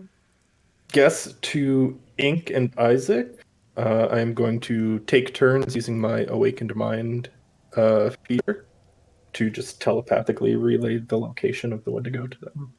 Excuse me? So you look at both of them because you have to see them for that, right? Yeah, it's that I can see within 30 feet. Okay, they're both within 30 feet. Ink is underneath the cart. Isaac within it. You on the end of it. And you are pointed in direction mentally. For the first time, you've never heard this in your head. You're startled. But it is Soren's voice. And you turn, and you see what he sees. And it makes another noise. As it ambles. And calls out. And you hear a distinct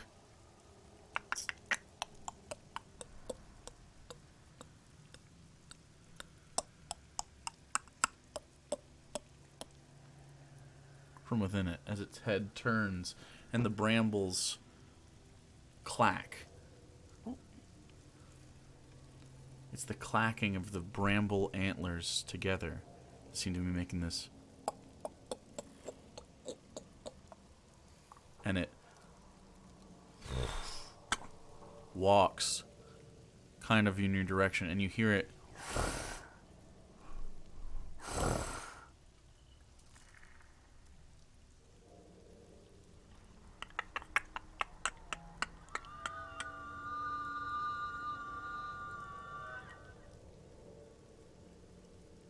slowly stepping in your direction.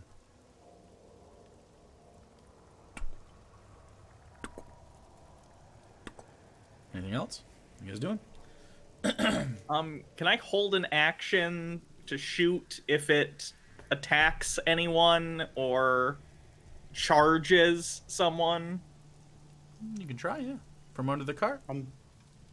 Do you get disadvantage if you're like crouched or like prone like that under? Yeah. Like If you're I prone assume with a prone ranged under- attack, yeah. Unless it Yeah. has some sort of aiming feature like some of the tripod. Still, I'll still hold the action even at disadvantage Sure. if it. Isaac, I'm just gonna be as quiet and still as possible. stealth check. Soren? I'm going to put my gun back in the holster for now, and then grab the other Molotov cocktail. Okay. Do you have a plan to And light it? I'm gonna hold an action to cast Prestidigitation to create a flame. Okay. I got a 14. Okay. The brambles clack as it walks 50 feet, 40 feet, 35 feet away from you. Yep.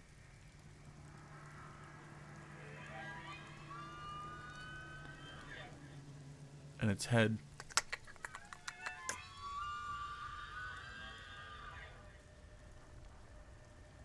and you just hear Thierry shaking behind you, Isaac. Fuck, fuck, fuck, fuck, fuck, fuck, fuck, fuck. Just gonna put my hand on him and be like, Make a persuasion check. okay. It's all right. We got stuff. Yeah, that's not bad. 21. 21. Okay. Okay.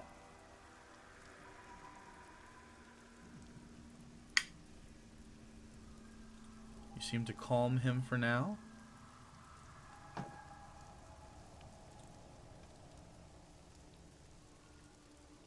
Do with that. Am I dumb?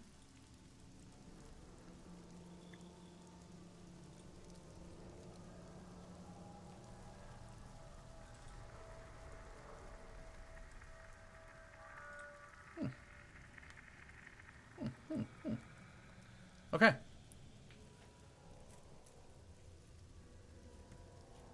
It takes another step.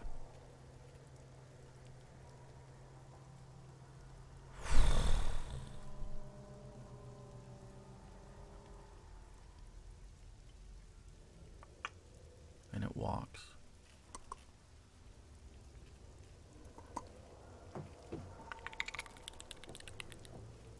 As you see them at this point close enough, ink from under there. You can see its hooves as it presses into the ground. They flex strangely, like against what seems like the natural joints it ought to have. Soren, you see its body, the spine of it is almost bent and bowed like a deer with scoliosis. It's almost like arched too much. And Isaac, the brambled antlers in their strange pattern or disarray remind you of a familiar material from the leg of a boy.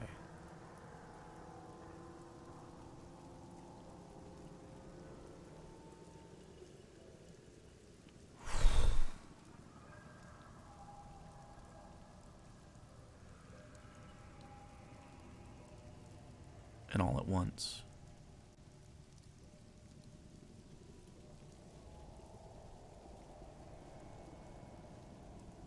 runs, like leaping, closing the gap of 30 feet in no time at all, charging toward Soren. I'm going to need everyone to roll initiative, but you get your opportunity attack, both of you, as you held it. So, Push Thierry into the street. Let's take the cart and go. as we begin, we're not going to do a battle map for this. We're going to do it in our heads. But I think maybe, what's this sound like? No. What's this sound like? No. What's this sound like?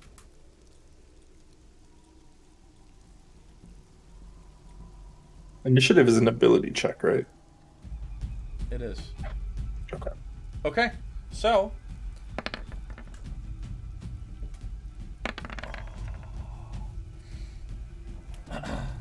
okay. 25 to 20. Anybody? Okay. 20 to 15. 19 with my -1, I suppose. Okay.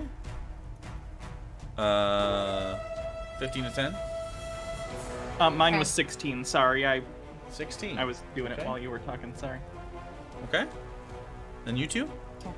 10. 10? 8. 8. Okay. Oh boy. -2, baby.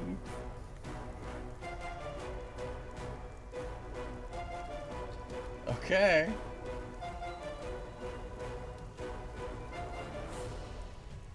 Okay. So, as we begin, Soren, you're up first with your opportunity to strike as it closes in toward you. Okay. Since I was holding Prestidigitation, can I light the Molotov and then use my action to throw it? Yeah. Okay. I'm going to do that, So and you I'll light aim it. for the ground. You throw Kind it. of Okay. like It has to make a right in the middle dexterity between us? saving throw to dodge. Okay. And as you do so, you throw it at the ground and it explodes out in a 5-foot or 10-foot radius, covering the ground in this wet fire. And it plants its feet and it steps to the side as it continues to move forward towards you, dodging most of this. Roll 2d6 fire damage. 5. 5, so it takes 5 fire damage. Okay. You have the rest of your action. It's moving toward you briskly. So I do have an action. Yeah, it's your turn. Okay. That was your action. You have a turn. So you have movement and a Okay. bonus action, yeah.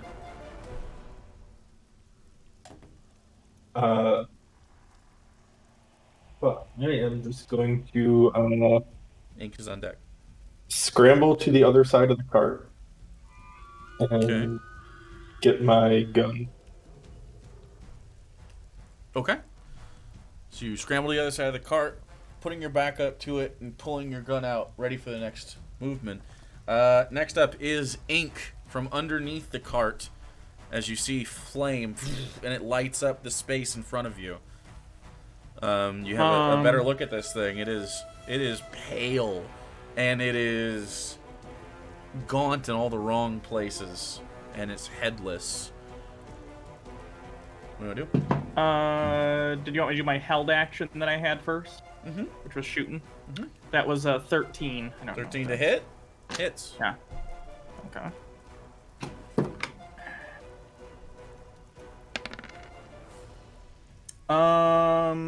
That was with a is- disadvantage, right? Are my attacks at disadvantage You're right under now? the cart, remember? We Oh talked yeah, about that. I did do that with disadvantage okay. because I rolled a 12 and an 8. 8 Yep. plus 5. Works for me. 7 piercing damage. Wait, for attack from weapons like guns, do you add your attack bonus to the damage or just Of your course, dex like everything. modifier? What do you mean? Okay, Your I'm just attack checking, bonus? sorry. No. Only your modifier. It's never been. You never add your proficiency bonus to the attack damage. Okay. Unless otherwise Then- stated in a special situation. Okay, then I got a 5 piercing. 5 total piercing. Yes. 2 dice I only plus your rolled dexterity 2. modifier. I thought it was 1 dice because the disadvantage on the damage was because of the quality of the weapon, but I got the Oh, I weapon thought you fixed. had 2 damage dice on your weapon. Why not? It said 2d6. It said 2d6, 2d6. but it was disadvantage because it was a faulty weapon. No. Okay, so you want me to roll 2 for it 2d6, then? and then when it had disadvantage, you roll a third and take the lowest 2. Okay, I misunderstood then. I was only rolling a 1 at the time. Oops, I did the d20 again. Sorry. Let me do the other d6 then. What am I hearing? So 6. The fuck? 6. Wait, what is this? 7, 8. Wait, hold on. What am I hearing? I know. I turned it off for the crew, so they can't hear you right now, or for the chat. What am I hearing? I am hearing like an ad being played. Closing that. Maybe this one? What the fuck? Wait, what?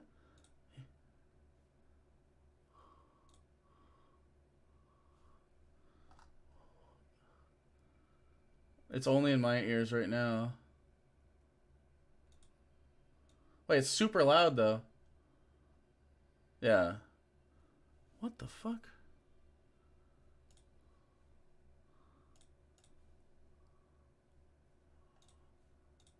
Oh. Oh. Alright, that was stupid. No, it wasn't an ad. It's the world...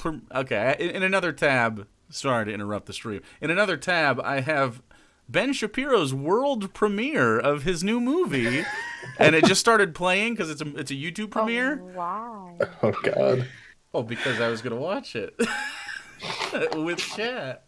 On another date. But it just started playing because now is when it's releasing, apparently. Damn, so many people are gonna go to the Daily Wire now. We're gonna lose so much. Anyway, sorry about that. I didn't realize that was happening. Okay. Back to existential dread. 11 piercing damage, by the way, on the. Okay, 11 piercing damage. And as you fire these bullets into this creature, it takes the damage, but it feels as though there's not a blood spurt, there's not major damage. These bullets don't seem to be enough. Okay. That's all I got. I'm gonna try and shoot it again with my actual action on my turn. It is your action. Go ahead. Disadvantage under the cart. Unless you're getting out of the cart. Out from actually, yes. I would like to get out from underneath your movement first. to be unprone. I rolled already, but they were the same anyway. So it's 10. 10 misses as you roll out. Which direction do you roll out? Towards Soren or towards the front, nearer the beast? How far away is the beast from the? It's about 30 feet. And it's charging in the direction of the cart. I'll go towards Soren's side. Okay, on the other side of the cart is he's back there. Ink rolls out from underneath the cart and stands up next to you, Soren. You're both back to back like this. She rolls out and tries to fire, but it's wide. You don't think you made contact, and you move back over, taking cover behind the cart. Okay, next up is Isabella. You are within the tent. The woman is not awaking from this slumber. I hear the commotion outside, though. Absolutely. You hear the gunshots and the fire like right outside. and the yelling, Wendigo noises. Oh, there's another one. Fuck, I don't know what to do. Nonetheless, we must make a decision. Well, you don't. I'm gonna To be fair, you my can head out of the tent. Okay, you see what they've been seeing, with a flame behind it, or very very near it as it charges forward. You see this bramble-covered, antlered, deer-like abomination. I don't know if this is going to work, but we are going to try it. Okay. I'm going to cast Cause Fear. What's the range on that? The creature? 60 feet. Okay. So you try to cast Cause Fear? It is a wisdom saving throw. You move these aside, and how do you cause fear to it? Oh God. And it is from you, because you're in the tent, probably like 40 feet away from you? I'm actually gonna get out of the tent, and I'm going to just stand up in the middle of our, like, campground, look this thing dead on, and, like, go full on goop mode with big, sharp, pointy teeth and everything, and I'm going to scream back at it. Okay. And whatever weird, shrieky thing I could do with Mistress. Okay. So we're like a... Like, Yeah. Okay. Or like So it needs to make what saving throw? a wisdom save. Wisdom. We're Okay. being the bigger predator. The spell seems to not have any effect upon it. Fuck! I had a feeling that was my only spell slot. Alright, cool. Okay. What would you like to do with the rest of your turn as that happens and it just continues to move in your direction unfazed? You're running out of time. I'm gonna scream, give it the driver! With her American accent, Isabella says, but "Give her the driver! I can't yell in a British accent. Give I her don't the know why. driver!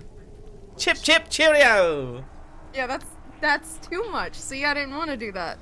Anyway. I was trying to think of really wonka noises. Anyway, so Isabella screams to give Thierry up to the monster. Okay. And would you like to move, or are you staying in the tent? Or near the tent? You walked out of the tent. I'll go back as much as I can towards the tent because I'm I mean, probably you just gonna have stepped out and stepped back in.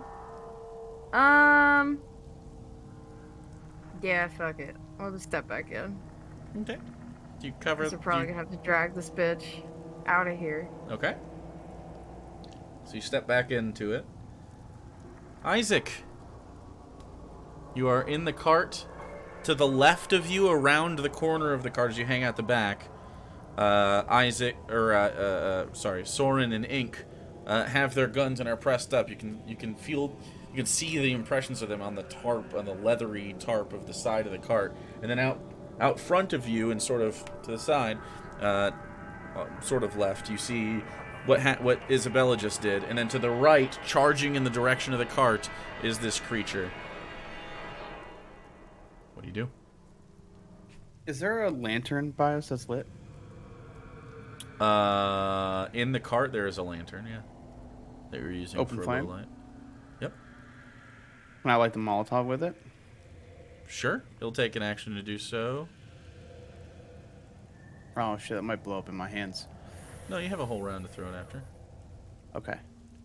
I want to light the Molotov with the lantern. Okay, so so you start the Molotov going, and yeah, you'll have about 6 seconds before you gotta chuck this thing. So next turn you can throw it.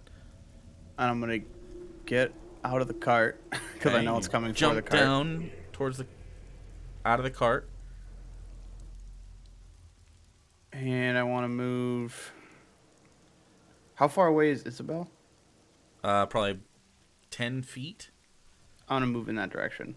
Okay, so I mean, you use 15 feet of your movement to get there, to get down out of the cart, and then over there. So you have more of your movement. You have a bonus action, and you are near Isabella.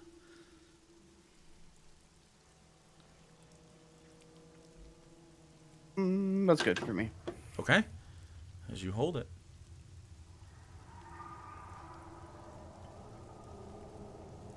It is now the Bramblegore's turn. Bramblegore. This ain't a Wendigo? Doesn't seem to be a Wendigo. Seems to be like one, but not one. As it charges in the direction of the camp,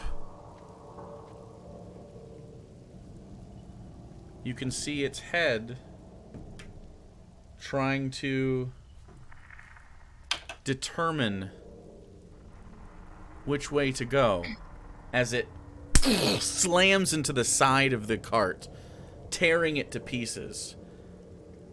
And then it stops, tearing the side of the cart to pieces, not like ripping the cart apart. Slams on the side, and the leather stuff rips, exposing some of the interior. You hear Thierry shriek, "Ee!" And then there's a... And it's going to maybe determine who to attack.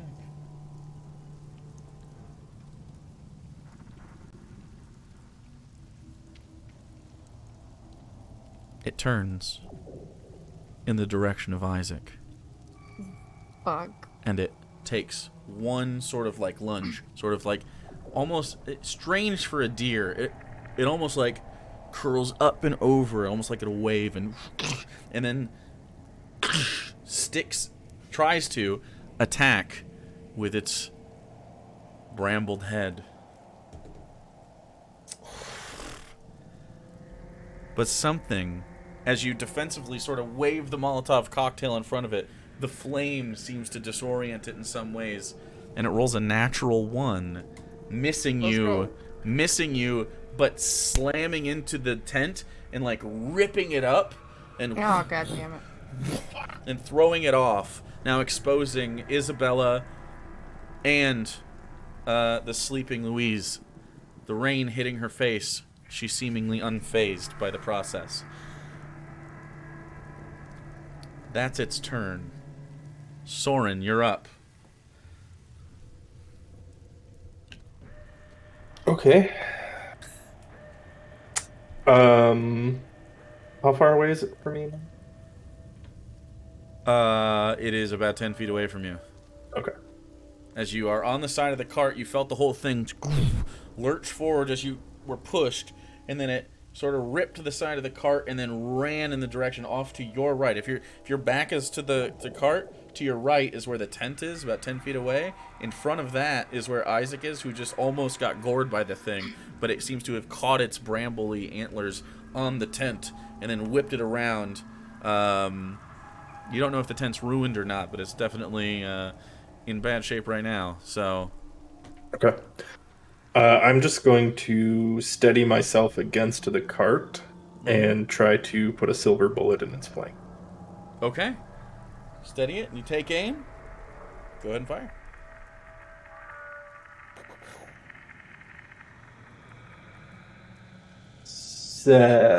Nine. 9 misses as a silver bullet, a valuable silver bullet, goes off into the darkness to never be found. Okay. All right. That's your action. What do you want to do? Dink is on deck. I don't think I have any bonus actions. Let's see. Nope. I'm just going to stay put. Keep the cart in front of me. Okay. All right. Or It's offering between me you and it, very rather. it's offering you very little cover unless you go around to where the horses are. The horses, by the way, are tied up to stakes in the ground. And are currently sort of backed away at the maximum length. They're not attached to the cart right now. If you go around to where the carts were, you could interpose the cart between you and it. As of right now, it basically can just see you. It's like walking around the corner and looking at someone on the wall. Or you can stay on the cart, like you are, but it doesn't offer much cover. That's okay. I'll stay where I'm at. Okay, you stay where you're at. Ink, you're right next to Soren, who just shot his gun and pulls back and sort of like looks disappointed at his gun. What do you want to do? I'm also going to peek out and shoot at it. Okay, you peek out and fire a bullet. Go ahead and make an attack. Ooh, natural 20. 25. All right. It's not. All right. It's wait. There is an adjacent opponent or adjacent friend. You do get a sneak attack die on this. You get to double the value of all rolled dice, then add your dexterity modifier. Wait, what? What do you mean what? He rolled a crit. Oh, wait. My brain was So 21 piercing 21 damage. piercing damage. Fuck. Again, this doesn't seem to. Even though you hit it right in the back of the what you think is the head, as some brambles of these antlers explode, almost like imagine shooting a bunch of candy canes, and they sort of splinter in those like glassy shards in a very similar way, very brittle it seems, and it explodes, and you see like almost these sprinkly glints of like fiberglass like shards and other very sharp, angular, just white brambles. It does quite a bit of damage, but it is still up, and again took less than you thought it would. So, what do you want to do? There's a no bonus other, action like... and a movement. How many feet away from me is it, roughly? About 15. About 10 from Okay. Soren, 15 from you since you're on the other side of him. And it's got a clear shot towards both you if you want it. Okay. Can I make an offhand weapons attack with the whip if I move 5 feet towards it? Yeah. Because it's a 10-foot reach. Mm-hmm. Okay, I'm gonna do that. I'll do an offhand whip attack, then retreat back behind the cart afterward. Wait. What is the rules are you have to attack with a light weapon? I don't think you can do a ranged and an offhand attack. Oh, okay. Yeah. You let me do it previously, so I just wasn't sure. I think... Anybody? I don't know, that feels... I don't know if you can do weapon flight with a ranged. Because I don't think any ranged weapons are light, are they? Except maybe like a hand crossbow. Yeah, hand crossbow. I'll allow it, it's cool. Okay. I'll allow it. It's fine. You just can't add your dexterity modifier to it unless you get 2 weapon fighting. Yeah. So.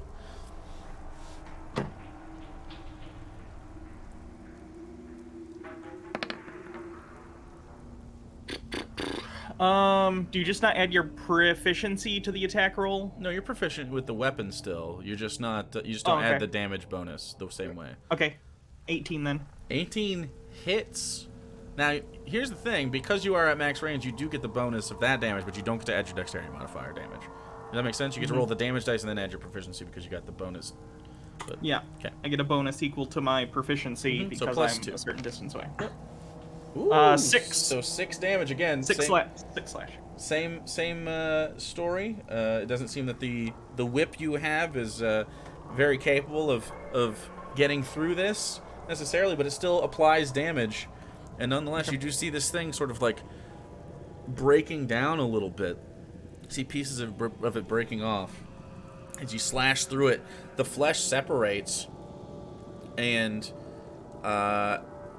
it's almost like a pussy ichor that comes out of it instead of blood or gloop or anything like that. So any movement? Or you just want to move back to where you were right next to Soren? Just back to where I was and back behind the cart. Isabella, you're up. Isaac, you're after that. You're on deck. Can't lift this bitch. Nope. But You're not very strong. You should play Barbarian. I'm You won't be going lifting, folks. to. Well, I was very strong in the last campaign. I'm very weak in this one. That's true. And we're level 1. I am going to cast infestation on it and send a bunch of little fucking leeches flying at it. And that's a save? I believe it is a con save. A con save. Okay, it actually fails. So Rolled terribly. it takes 1d6 poison damage and moves 5 feet in a random direction.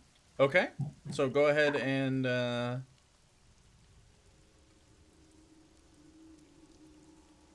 roll a d4. Okay, so it takes 2 poison damage. okay. And then it moves to the east 5 feet.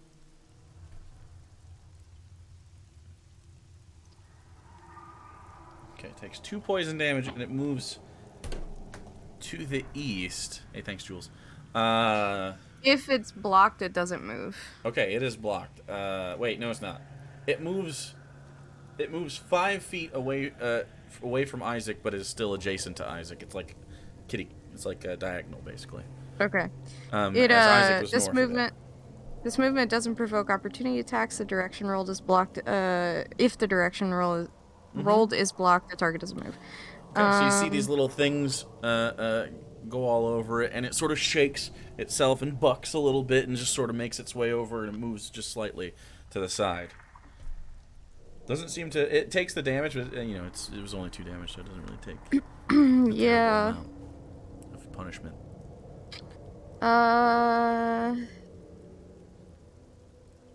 That's kind of all I can do. So. Okay, do you just want to stay in the tent right next to all Well, of this? the tent's ripped up, isn't it? Yeah, but it's like the tent area where like the bottom of it is still there. It's I wanna attached to like stay- one stake, and it's like sort of flapping in the wind a little bit. I want to stay with her so she doesn't get like. Okay, so fucking it's snatched her on the or ground anything. prone, you standing next to her. Right next to you is Isaac, and then right next to Isaac is it. You're all like in a chain.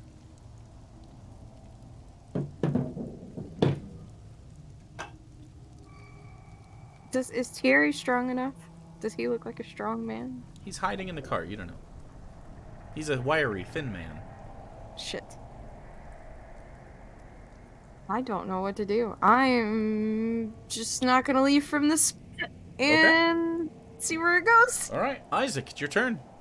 You can the wick on the Molotov cocktail is getting to that point. If you don't throw it this turn, it will, of course, explode in your hand, or you can pull the wick out. So, we're all like on top of each other, right? Me, Isabella, and the Wendigo or Bramblegore. Mm-hmm. Fuck. Is it like an action to pull the wick out, or just a free I'm action? sorry, the bramble deer. The attack is a bramble gore. I didn't have my stat sheet. Okay. Do I actually use my action if I pull out the wick, or is it just quick Use your to... bonus action to stop stop the wick, I'll say. But if you want to throw it, it's an action. Because you got to aim it and sort of make the attack.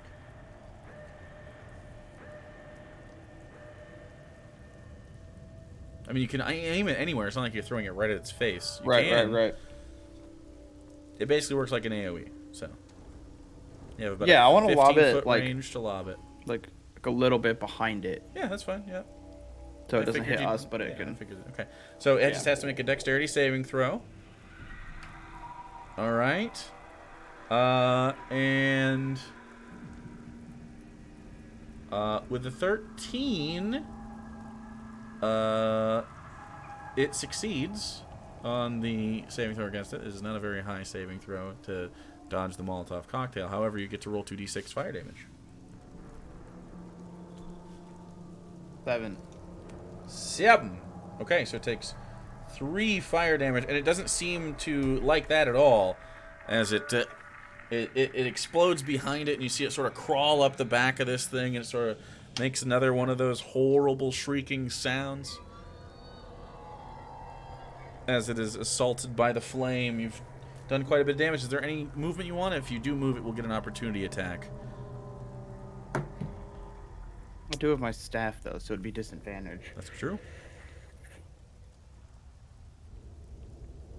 So the layout is how I have it. It's Bramble Deer in front of me, then Right me, in front of then you. Isabella to my left, To your right.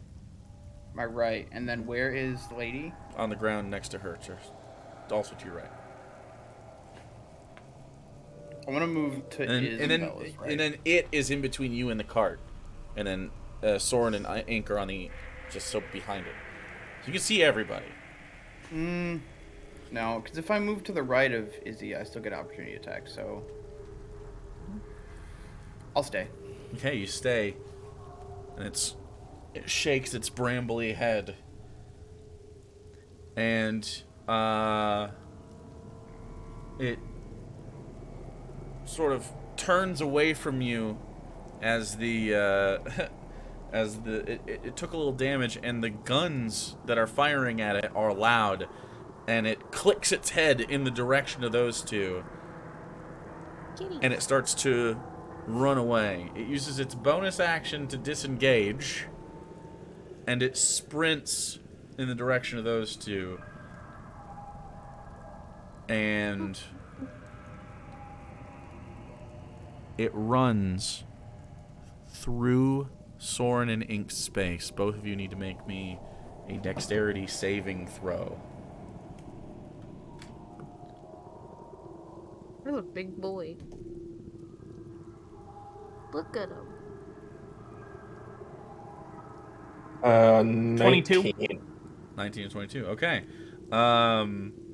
You each take 2 slashing damage as the brambles and of the antlers scrape through, and then it turns in space. Thank you, Vast Lunacy. So much, dude. It turns in space, and then it goes to gore, the cause of much of its discomfort. Ink.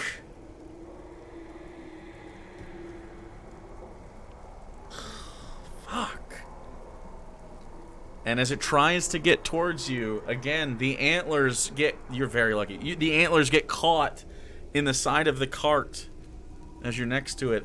It rolled a natural 3. And you see it stab into the side, and it seems to lodge into some of the boxes before breaking some of the tips off and pulling back. And then that's the end of its turn. Next up is Soren. It's right on the other side of you. It just scratched you. Both of you have very minor scratches from this as you dove out of the way, and sort of used the cart to give yourself clearance. What do you want to do? Is it like within 5 feet? Close? It's within 10 feet. Ink is 5 feet. Okay. And then it's on the other side of Ink from you. Okay. It tried to attack Ink. So I can take a shot from here with disadvantage. With disadvantage? Why? Without disadvantage. Oh, without disadvantage, yes. Okay. If you want to blast the gun right next to Ink's head. Yeah. It's fine. She bit me in the face. Yeah. It's true. Okay, so gun. Oh, damn it. No, 7. 7? Yeah. The other silver bullet gets lost in the black, inky dark. Anything else? Reloading is action. I'm just gonna try and. Fuck. I'm just gonna try and. Ink's Ink's on deck, Isabella, and then either. By the way, I ordered snacks. Okay. I'm just gonna start walking backwards like 15 feet from it. Just to try and not be like right in its shit. You order snacks right now, and everyone's barking at the person delivering them? No, He's the person's delivering and I ordered them a while ago. Okay, so what are you doing? He interrupted me. I'm just gonna start slowly walking back like 15 feet, just to put a little space between me and it. Okay, so you walk back towards Isabella's space, basically. That's where you. If they're behind me, then yeah. Yeah, that's where you'd end up. Yep. Okay. Ink, you're right in front of this fucking thing as its brambly form encroaches upon you. You're too close to whip it, too close to shoot it necessarily. What do you want to do? Oh. I'm gonna try and stab it with a dagger. Okay. All right. So you take the dagger out, and you just sing, and you're just like, fuck, and you sort of like try to stab at it. Go ahead and make an attack roll. Yeah. Oh wait, no, that is not enough. That's a 9. 9 total. Yeah. The brambles are in your face. You're trying to stab in, and you just can't. Like it goes into like where the head area is, but it just clacks around in there. Again, some of these like pieces of like thorny white bramble sort of break off in these small like super sharp shards. Okay. All right. Anything else? Is a dagger and a claw both light weapons? Yeah, your hand counts as an offhand weapon. Again, you just can't add your dexterity modifier to the damage. Yep. All right, I'm gonna try and claw at it then. With my Swipe it with your claw. Yep. Okay. Okay, Yeah, that's a hella natural snacks. 19. So. Are some of them mine? Yeah, I got us Hell assorted yeah. chocolates to try. Hell yeah. I got you a tea. Nice, love you. So you're One gonna... slashing damage. 1 slashing damage. Yeah. Okay. All right. It would reduce that, but it can't anymore. So it takes 1 slashing damage. It took the whole of it though. It took all of it. As you and slash, that's a win. As you slash through it, your claws go in way too easily. Almost like rotted flesh. Oh. Didn't give the resistance you expected, even though it doesn't take as much damage. Okay, and you're standing in front of the thing, or are you trying to run away? It's gonna get an opportunity attack, but You have probably temporary better than points and staying stuff? in its space. Maybe. So you're on the side of the cart. You could try to crawl under it. You could try to go over it. You could try to go around it. You could stand where you're at. You could join your friends about 15 feet that way. It's up to you. I'm gonna try and dip under it and get to the other side. Sure, okay. It does get an opportunity attack. Yeah. Let's see if it finally hits somebody. A 22 to hit. That's overkill. That's a lot. 22 to hit. Oh, I finally rolled well. All right, you take 5 piercing damage, Okay. and I need you That it? to roll a d6. Don't say that it. Never say is that it. I need you to roll 1d6, You please. just hope he forgets. 5. Close to a butt-puckering situation. Nothing else happens. Oh. Oh no! Oh, I'd I'm probably get impressed the with I'd these probably get the shuffles. shit like the guy got. Nothing else happens. Yeah. As you go underneath, you do Oh. take a big scratch from this thing's brambly antlers, and you sort of crawl underneath and get to the other side of the cart, leaving Isaac, Isabella, and Soren grouped up. Don't say it like Isabella that. and Isaac, you are currently standing next to each other along with Soren and the lady on the ground. Sleeping through this entire event, strangely, and at this point, way too deeply. What would you like to do, Isabella? Tell As us it us. screeches from the attack on Ink.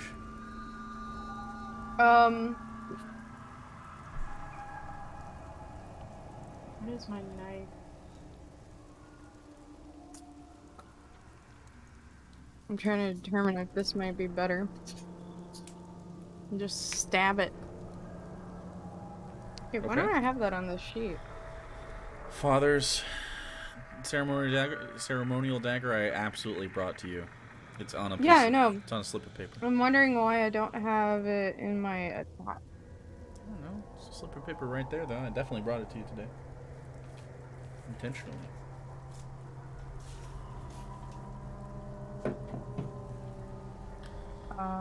Fuck. We have an Ashley Johnson situation here. Look! Hey, everybody still No loves kidding. Ashley. She's just dragging everybody down in a fight. I I'm am a kidding, I'm level kidding, one I'm kidding. warlock. I'm kidding. But let's be real, Ashley, come on. She's been doing better. She's been doing better. I'm not okay. I wasn't calling you Ashley. I was actually talking to Ashley Johnson. Ash Okay, Bay Johnson. I'm going to try to attack it with the dagger. Okay, so you pull out the dagger, with which you are proficient. You are. You are proficient. I believe I am, You yeah. are proficient with stabbies, and you make a stab. Wait, so you run up to the thing? Hey! You run up to it. Yeah. Okay. Yeah. Fuck it. You run in its direction. That was 22 to hit 22 to hit hits. and 1d4. Okay. Oh wait, no, it does cause. Oh, only on a crit. Yeah. Damn. Critty. Ooh, we rolled okay, so that would be. This just always cause bleedies. That'd be so strong. Wait, yeah, and then I add my dex. That is. So that'd be 6 piercing damage. 6 piercing damage as it takes only a little bit of that. Although it goes in again, like Too easy. like a little too easy. It slides in with less resistance than you'd like, and also less reaction than you'd like.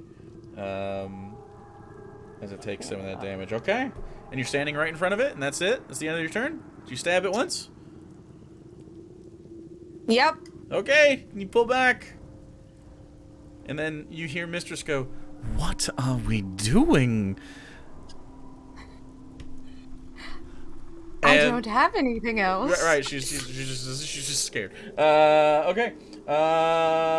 Isaac, you're up. You see Isabella charge this thing with a knife. How far away is it? About 15 feet. 15. Okay. Yep. So the cart, you're seeing the back of the cart On the left side of the cart, you see ink next to it. On the right side of the cart is now it and her stabbing. Thank you so much. Sort of in front of you to the side is Soren, disappointingly looking down at his gun. What do you want to do?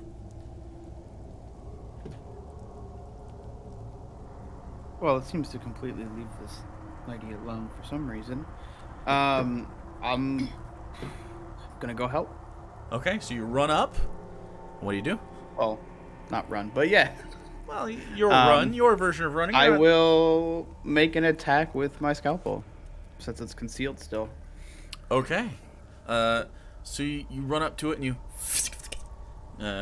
release your scalpel skills upon the body of this thing. It looks like a normal organic creature, very similar to a deer. What'd you get? You had advantage on this because it was concealed. Yeah, nat 20. Okay, I thought you were gonna say nat 1, which would have been hilarious. No, nat 20. Nat 20. Okay, so with the concealed Fun weapon, fact, you go. make some precise incisions along places that you think would be vital, and you get a natural 20. Does it? It has an extra thing on that, right? It does. Okay. And what is that property? It's the Three first time. extra First time you've hit in this campaign, I think. I gotta look up one other thing too. I have so many cheats. Yeah, so extra D4, hell yeah. So Yeah. D4s. You already get that because of your. Yeah. Okay. So whenever you crit, this weapon does an additional 1d4 damage, and the creature, assuming it can bleed, begins taking 1d4 bleeding damage at the beginning of each turn until it heals at least 1 hit point or makes a successful medicine check. So roll your. Is this a? So you It's get, not bloodied, is it? I mean, Or a technically, humanoid that is bloodied? It is technically bloodied. Is it considered a humanoid? No. Okay. I had to make sure. I agree, There's a but specific thing on the no. scalpel. Okay, So you because of your surgeon background, you do an extra D4 on these weapons anyway. So you 3D4 for this strike, all crit. So 2, 4, 12 plus 0. So 12. 12. Okay. As you slash through, it doesn't take all the damage. It doesn't take all of this, but as you slash up and into what looks like the long sort of, again, it's like an irregular, it almost has like a crick in it, the neck of it, before it turns into just the brambles.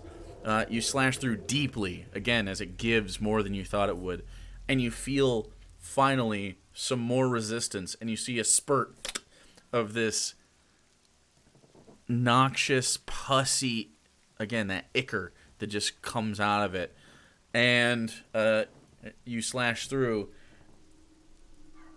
It doesn't seem to be very excited about this, as it releases yet another screech, and it raises itself up, and comes down, and then it starts to sprint away into the distance. Is there anything you guys want to do as it starts to sprint at 50 feet per round, or 100 feet per round away?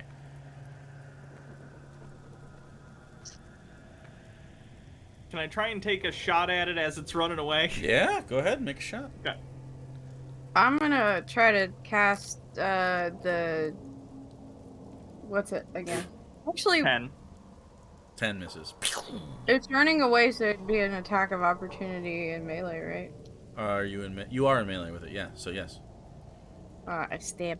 you stab, I'll too. try to mind sliver it, I guess. stab. Well, stab slash, and a mind sliver after them. Holy fuck. Another nat 20. 10? You don't get advantage twice. You just get advantage the one time. I know. Okay. So another nat 20. Hell yeah. All right, do it up again. Does a 10 do anything? 10 misses. Damn. Fuck it up. Have a piece off of it. Oh, there's pieces of it all over on the ground. 14? 14. 2 3s and a 1. Okay. Okay, and then Mind Sliver. Is that a save or is that an attack? That's an intelligence save.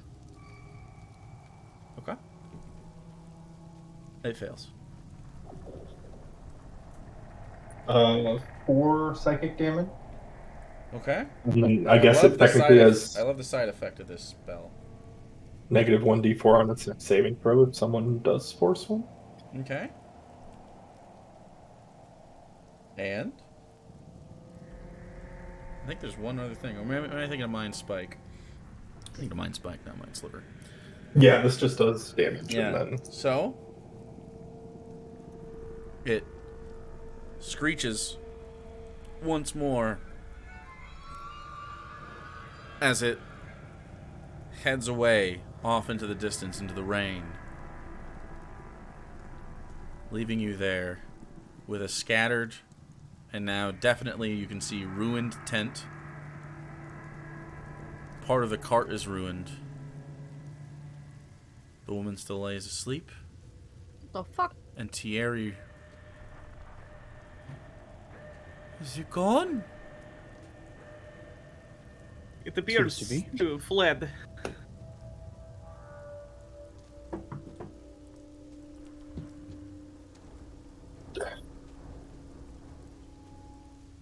What the fuck? You said you were going to give it to me, to it. He sort of gets that. Mistress, What is was this everything thing? A okay? deer? Is this kind of deer? don't know what that was. It was kind of like a Wendigo, but it was different. A fucking what? This is the creature that attacked the boy at the farm. It What? does seem to be. Yeah. The one for the medicine with the... Is she dead? What the fuck? No, I like push her with my foot. It seems she just won't wake up. Which is curious. But it explains why the first night they said they didn't hear this thing. That's true. True. It seems to leave them alone.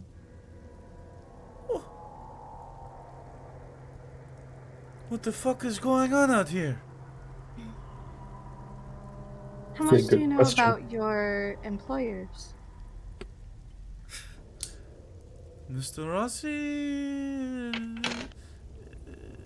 The people in the thing? What are you asking? Mr. Rossi. I work sometimes for a lot of people. Who are you asking for? The people in Host. What do you mean? What do I know about them? They are like... They are farmers. What the... Can we pick her up or something? And he comes over and he starts... He grabs her. I'll help pick her up and put her in the cart. With help. It's easy enough to pick... And she doesn't awake at all. Or wait, shit, the cart's all fucked up, isn't it? It's just the side of the tarp or whatever. Not like the cart is fucked up. And all over, as you step through, your feet crunch on glass-like sort of shards of these brambly antlers. Brother, you should probably collect samples I of was this. going to. I was actually wanting to collect some as well. Alright, so these two start collecting samples, easy enough. The So put in man I visited, antler brambles or whatever, however you want to remember it. the man I visited said that he handled the last one that attacked. And said that it was burned. So it was a boar. Well, yes, but it was pretty obvious that he was lying. He may have lied about killing it too. That may be the same one. But then why would he talk about burning it? In front of us? So we wouldn't ask to see a body. Jake, you specifically mentioned a little boy's leg on that thing that I saw. No. It reminded material you of the it. material. Oh, okay. I misheard then. Yeah. I thought you meant that like it looked very similar, and I was like, is it fucking just like? Oh, no.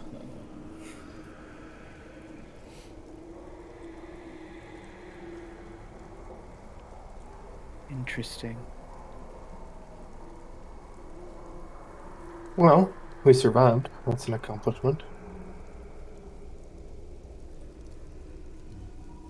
Part of me kind of wants to chase it into the woods, but it's not very smart. There might be more of them. And it's very fast.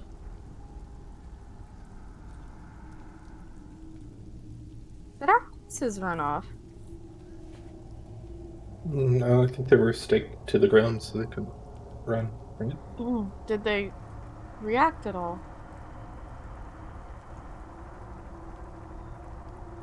It's a great question. That is a great question.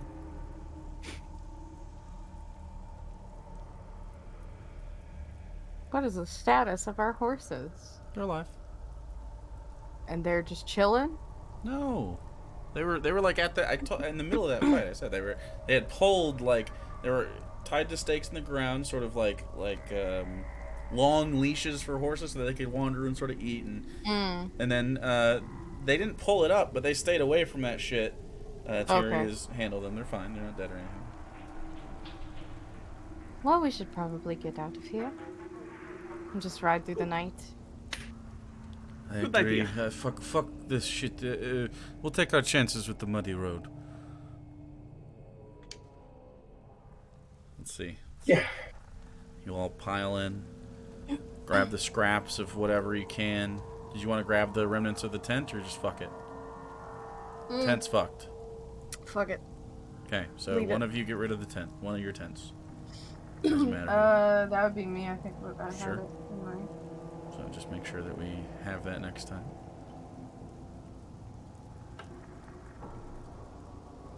Okay. Good use of silver bullets. Do we know that Silva even worked on it? He didn't hit.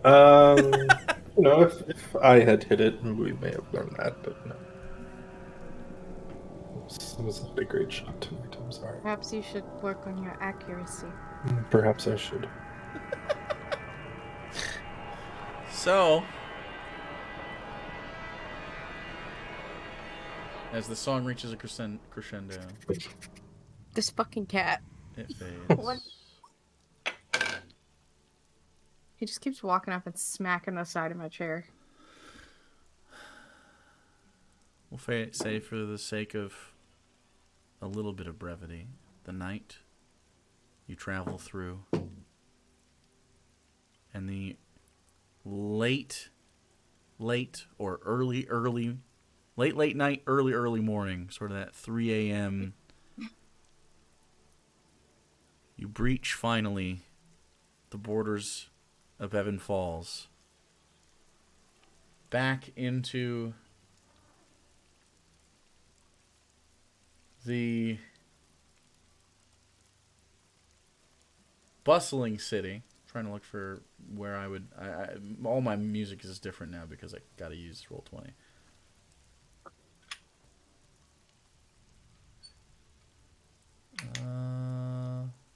What's this sound like?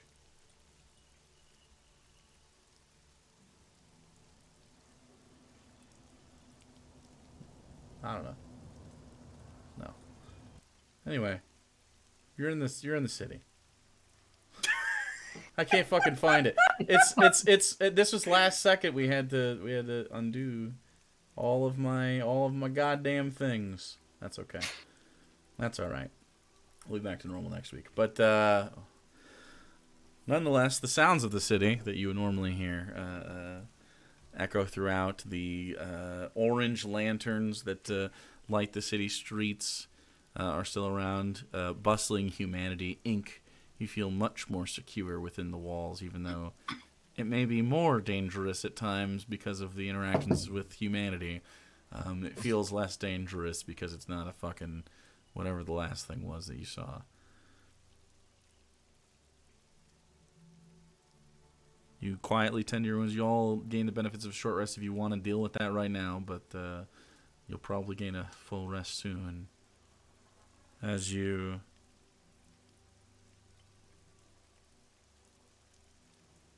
are dropped off Oh, I need to in the eat. morning. So we need to find meat. Okay. As part of that rest. Thanks, Lord. So, early morning arrives. Thierry dropping you off wherever you'd like to be left. Probably Mr. Rossi's. You said you worked for him anyway sometimes, right? Not often. It's more. I do this kind of work for a lot of people. Sure. Since we helped save your life, how about this? You drop us off with her at Mr. Rossi's and do not discuss anything that has happened with us. Well, you're saying you are doing something that To be one fair, Soren could take care of that. that one would require maybe a bit of discretionary funding. I have said Soren? nothing He of the seems sort. very quick to. Haggling for money. Yeah, he seems very quick to be Smart willing man. to be bribed for such a thing. Soren, do you think you could take care of them? He doesn't have a spell slot. I don't. Shit. He didn't Yeah. complete a long rest, Well, right? Didn't you cast the fucking? Am I crazy? How about I thought you this? cast a spell. I did it as a ritual. No, I know that one. Didn't you cast another spell? My Sliver's just a cantrip. It's the only other thing. Why in my head did I mark off a spell slot? And he modified memory on himself. He used it on himself. Not modified. Yeah, but that's a Oh, it ritual, was ritual, cast. though. It doesn't Yeah. use Yeah, it it. was ritual. It didn't count. That's The only spells I used have another are Armor of Agathos and Cossphere. Use that. That must have been You didn't hers use that I them. was thinking. Yeah, no. I Okay. use Cossphere. You do have it if you'd like to try to use it on Thierry. It could kill him. Yeah, Do that's it. my concern. Do it. In the middle of the street? You are in the middle of the. It's an early morning. There's not a ton of people around. You are in the currently the sort of early stages of the warehouse district that he will eventually take these contents to wherever it's going, offering to drop you off somewhere. He is willing to take you to. You said Rossi's. He's willing to take you to, I guess, Esme's bar, where Rossi's front is, that he is aware of, that most people in the city are aware of. He's willing to do so, and forget. And before you make any judgments, I think we could make an arrangement. It wouldn't be the first time. 10 gold? I was gonna say I'll give you 10 gold if you don't say a word. I think that's reasonable to. You're not going to do anything. Am I taking her back later? We don't know yet.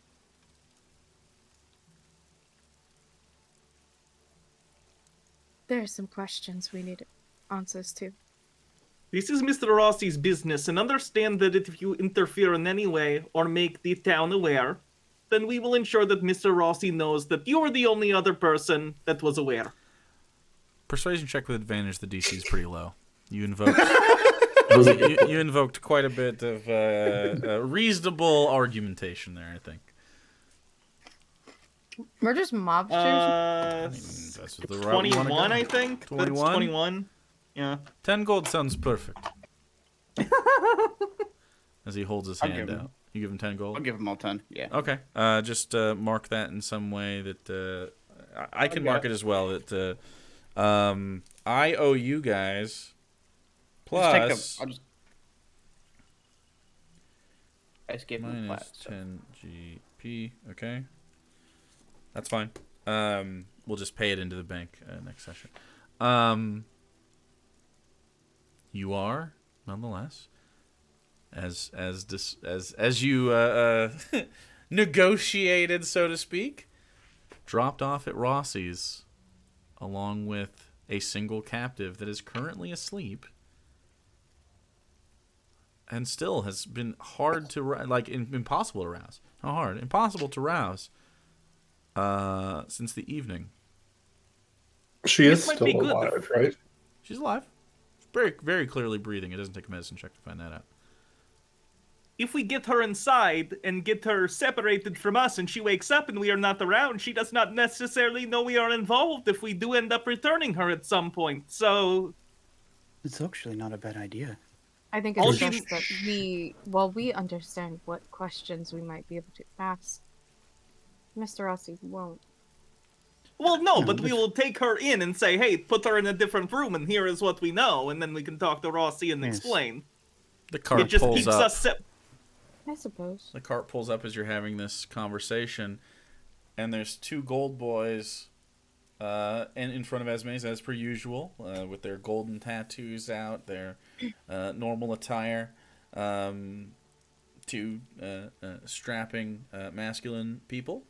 And you can hear Thierry sort of talking to them. You're having a discussion, so it's sort of muffled, but basically the idea is that you get the gist that, like, hey, here we are. These people want to be dropped off. And then they come back around. You can hear footsteps on the street, which is sort of stone. And you hear the leather move as it's moved over, and the side of it is flapping, and the wind's still sort of open from the marks, and there's scratches all along the other side that's facing their way. And you hear, wow, kind of a piece of shit, huh? All right, and sort of pins it up and then pins the other one. What do we got here? Are we taking everything off here, or just No, you? I'll point at the woman. Mr. Rossi is expecting her as a, ask some questions. She is asleep currently. Maybe take her somewhere, and we need to talk to Mr. Rossi. He asleep? will be expecting us. She's asleep, or are we? She He is sort of looks asleep, around. but a very deep sleep. Okay. We'll keep it She's down a still little breathing. bit. Keep it down a little bit. All right. Okay. 1 second. They leave for a moment, leaving you. The rain comes down. Thierry, you can hear his foot like sort of tapping nervously, and then a little bit of time goes by, and they walk out with what is essentially like a lifting. What is that called? It's almost like a gurney, I guess, but it doesn't. It's not really. It's more for like lifting. Stretcher? Yeah, but it's not for people. It's for it's like an apparatus that you'd put like stuff on and tie stuff to and just shove it all into the back of a car. And they do so, and then they cover her a little bit, and it doesn't not look like a body, but it looks a little bit not like a body enough, and they quickly hurry her into the closed bar. A little bit of time goes by, and you guys grab your stuff and start getting out of the car, I assume? Yeah. Okay. Yep. All right. And Thierry looks at all of you. He goes, I told them I was going to take her back, so that is loose end. Where should I come to see you if in a couple days? We will generally be at the clan. Or here, Megan either Clem? one. Oh, here. We'll do our best to get her back. Maybe. If not, at the very least, the cart is fucked up. We have an excuse.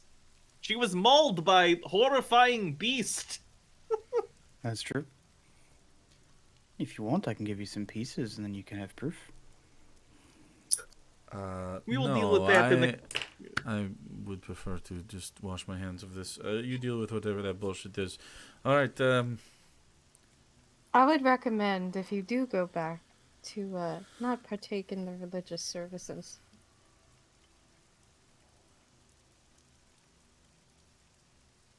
Okay. And then he starts to drive the cart away. As the rest of you walk into Esme's, there are a few people around, not a ton. The rain sort of calms down. We'll give speakeasy noises anyway, even if it's not that busy. It's because of the vibes. So you walk in. Instead of like normal staff here, you see a sparse collection of gold boys. And then the makeshift gurney on the floor with the woman. The door is locked behind you. As you see a gold boy step out of the shadows that you didn't notice. Locks the door with a... And Mr. Rossi sitting with his feet up, smoking a cigarette, only the glow of the orange light from that lighting his face in the booth.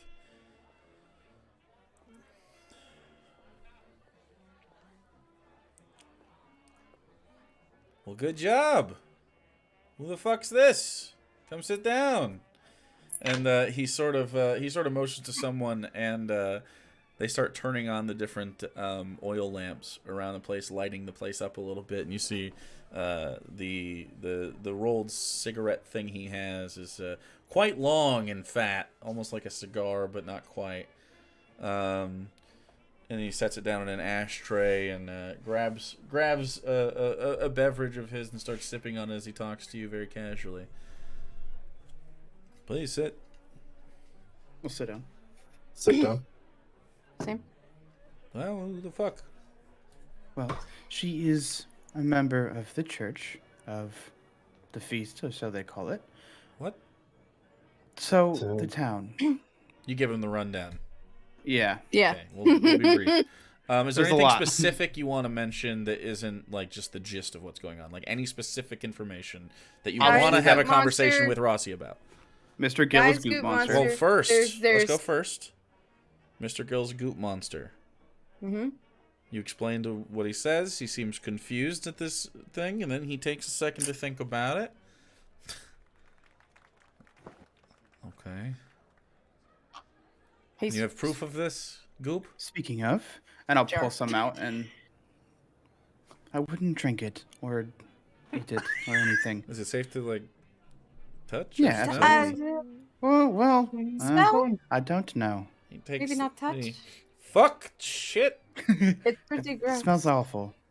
All right, that's okay. And this is Yes. all right. There are secret He tunnels opens it up again. connecting. Getting it used. Can you hear me, you fuck?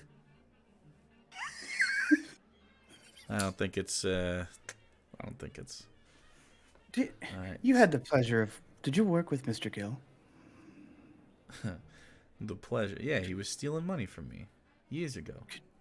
Could you describe what he looks like? Yeah, of course. Sort of a tall, skinny guy, southern, sort of a rural voice. So it Talks is like him. farm folk. So it is him. Definitely him. What? What Give a was side eye his to Ink. temperament like?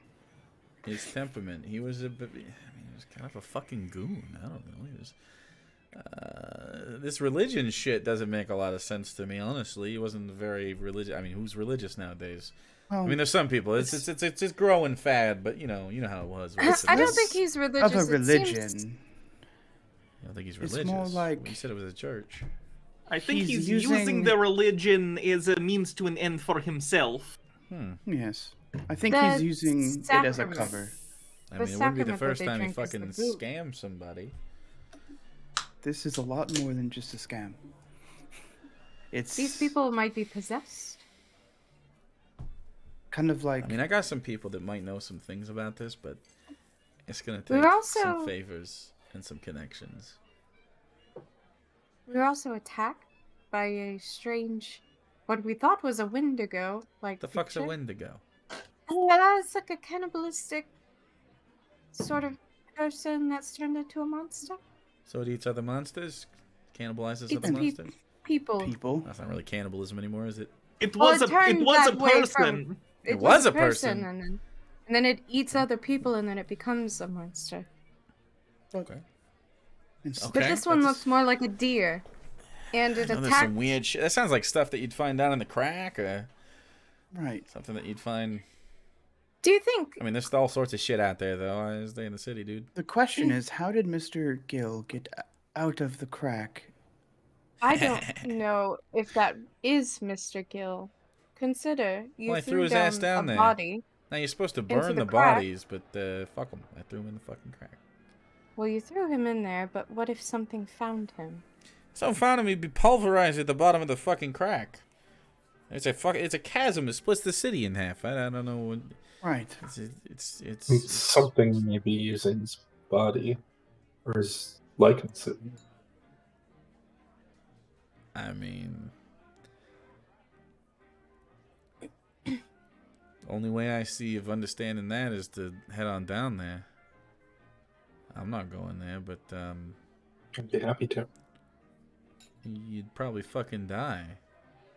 I think before we do something like that, I think it might be good to like maybe get your toes wet instead of cannonballing into the crack. Maybe like a I agree. test the waters sort of situation. Yeah, I don't think it would be a wise idea to go down there. Okay, well. And who is the lady? She's a member of the church. They also expect her back in town or back at her homestead in a few days. I don't know how you want to handle that. I am sure I'll you take will care ask of her it. questions. Don't worry about it. All right.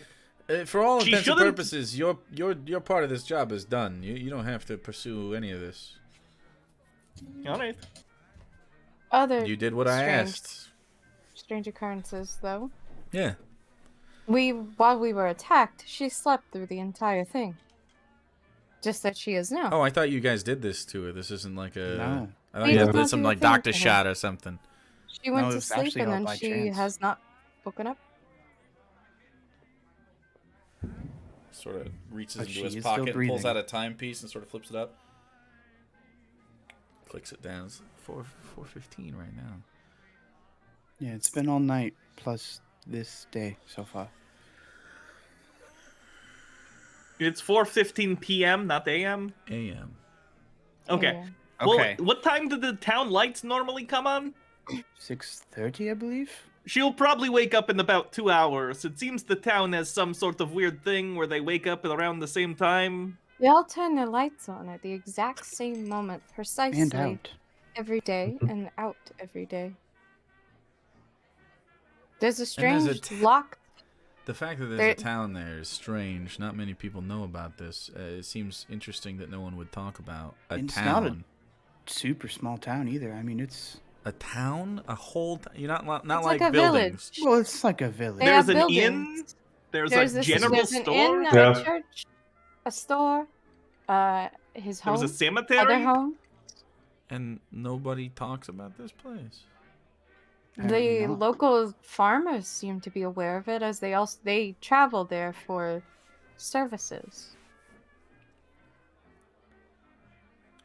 All right, I'll do some digging on my own. You guys are off the hook. I appreciate the assist. I didn't realize it was gonna be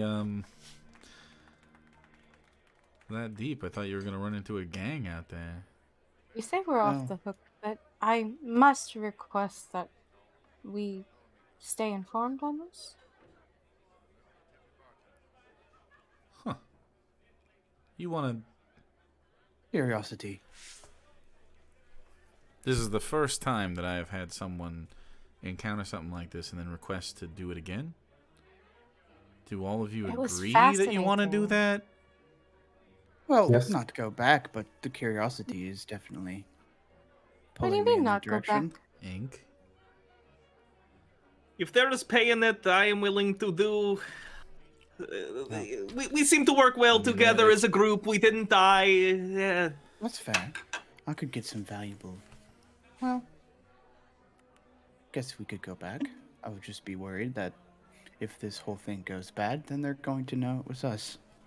All right. Well, Even might, if might take me a little bit to put something together and formulate some ideas. I'll talk to some of my people.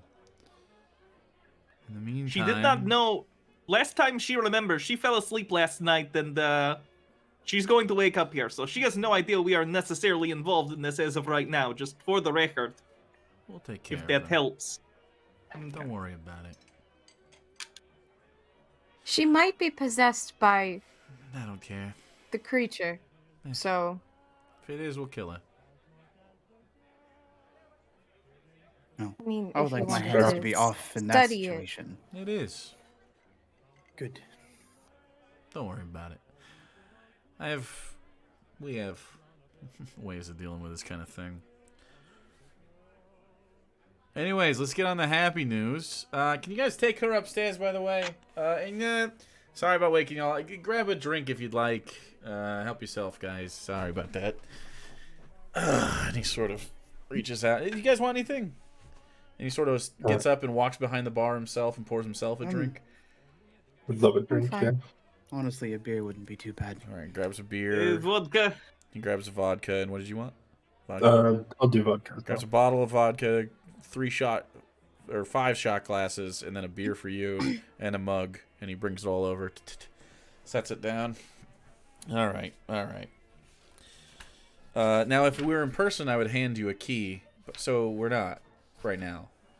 But you get handed a key as he slides it, tink, and he right across.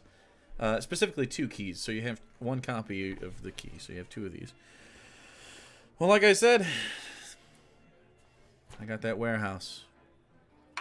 If you do, in fact, want to become part of the, not the family, friend of the family. If you would like to become a friend of the family, taking this key, that is a step towards our relationships being cemented. Do not take this key lightly. You get to use the warehouse for your own needs. I have purchased this warehouse, however. I am the owner of this. You can do whatever you want inside. It has some shit already inside. But every month, in the first week, rent's 300 gold. At the end of all of this, keep it for yourself. Because assuming that you pay it off for that long, I can't imagine our relationship is poor, and at that point I would be happy to transfer ownership over to you, and we could talk about your status in the family after that. But this does mean that you are not beholden to me, necessarily, other than rent, so you would technically be a tenant of, well, not me, but, we have some ways of hiding these financial records, but nonetheless, you would deliver this to me or one of us in full. And now, I don't know what kind of work you're all trying to do in town, but I may have some in the future. You seem interested in this. If I have more information, I should at some point as the days go by. Maybe we can send you back out there if you're interested, or something else. There's always ways to make money in this town. I'll send my people to you. Okay, don't worry about it. Also, I might, if I were you, go asking around town trying to find other jobs. We want to keep you loosely affiliated in a similar way that many of the other freelancers are. Keeps us without culpability and keeps you without the obligations. So it's a little bit of a sweet deal. And then, again, if at some point we decide that relationship needs to go further, then, well, you get the benefits of that. And we get the benefits of having you. And so far, I gotta say, guys, impressive. Now, I would go talk to the Delve Master, too, if you are interested in doing real work around here. Taking delves into there, that's the dipping the toe in. You can get sponsored. There might be some sponsored jobs down there. Depending on who they're for, you can pick from the board. But here's the thing, guys. That industry is... it's a rough one. So I would take that seriously if you do it. But yeah, at least I'll see you on the first week of every month, and let's just say that early payments are a sign of respect, in my opinion, and late payments, yeah, you understand. So in 2 weeks we pay you, is what you're saying. Oh, roughly 2 We're about weeks. halfway through the month, so. Yeah. First half of the month's on me.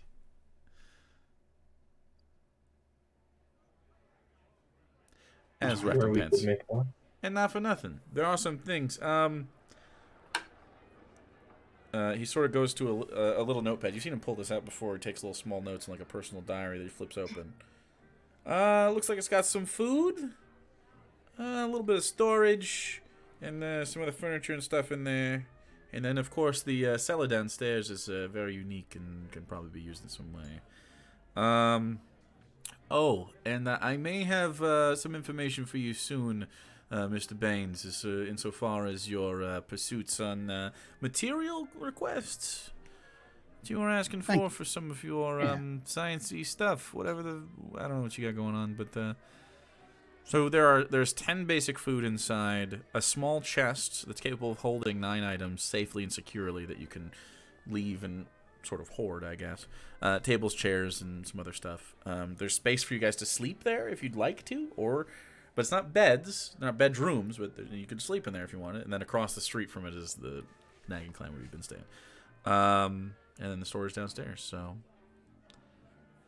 other things have been cleared out. It seems that some of that was taken as evidence or claimed by the Rossies. Quick question. I was already questioned by some of the guard over the warehouse break-in. Which ones? Is it not going to seem suspicious if we move in? I just want to make sure that's covered. I forgot the guy's name. It's in my notebook in your basement. I won't worry too much about that. The only one we gotta worry about is, I thought that was the...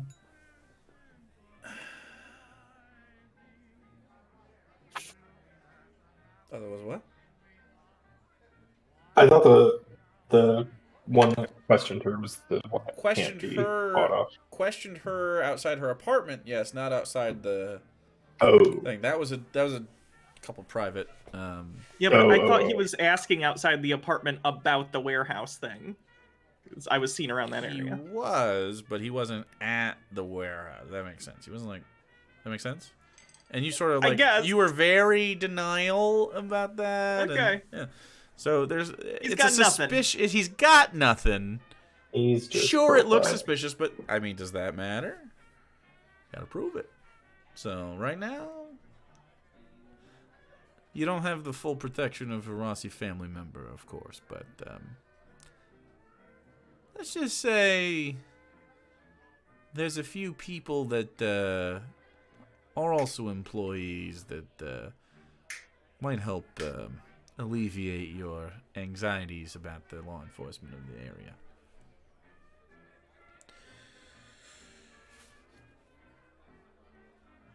Any more questions? I think I'm all set. No, sir. Thank you for your help. He taps the key again. All right. I'll grab it. This is a. I'll shake his hand. He shakes your hand. Looking forward to seeing what this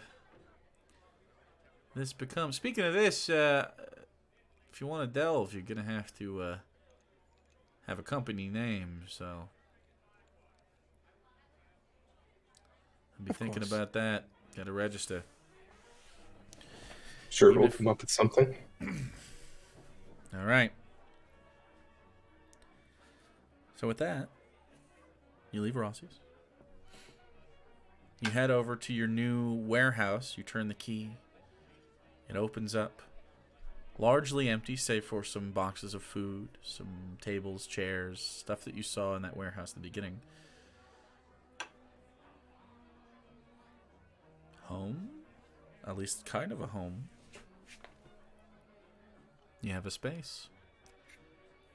Next session will be extended downtime in between jobs. Think about anything that you'd like to do. You do have some money. You will have 200 gold on your person, including whatever you have right now. You did get paid, just we couldn't give it to you. You can search for different jobs. You can find upgrades and requests for the warehouse. And having completed our first mini arc of the campaign, we are now level 2. Hey. Let's go. Level fucking 2. And Level 2. And every time we finish what I will consider a part of a story arc, we will be doing a new supplemental series alongside charisma saves. that we decided on the name of that I forgot. What was the name of it? Do you remember? Do you remember? It will be hosted by a member of the community. Hold on, I have it. We had a name. I have the name. I just forgot about it. I forgot it.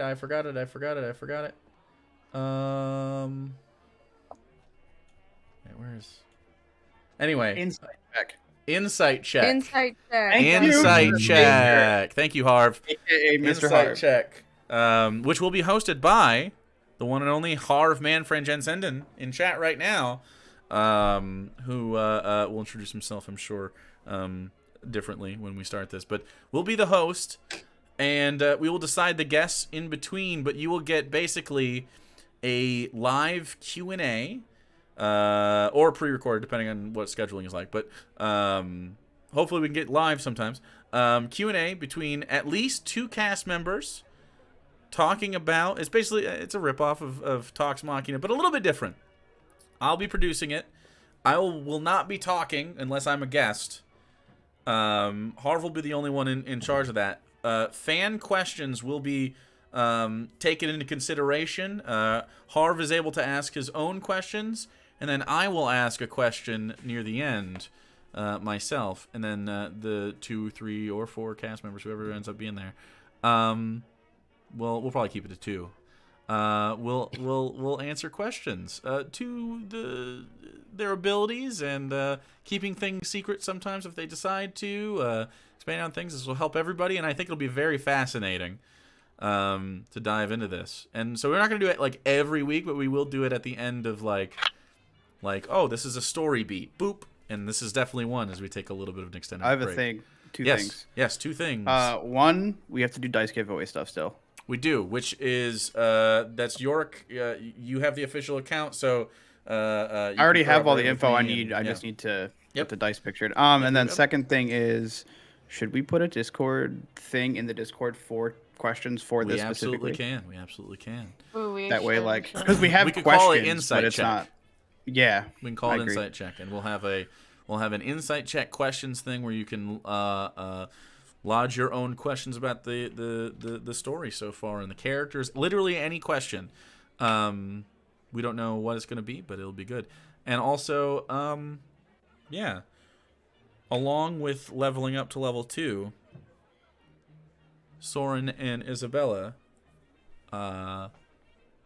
do consider some of your options as we enter the level 2 into your pathways, because this is a landmark moment. Time for the invocations. Well, also time for the pact.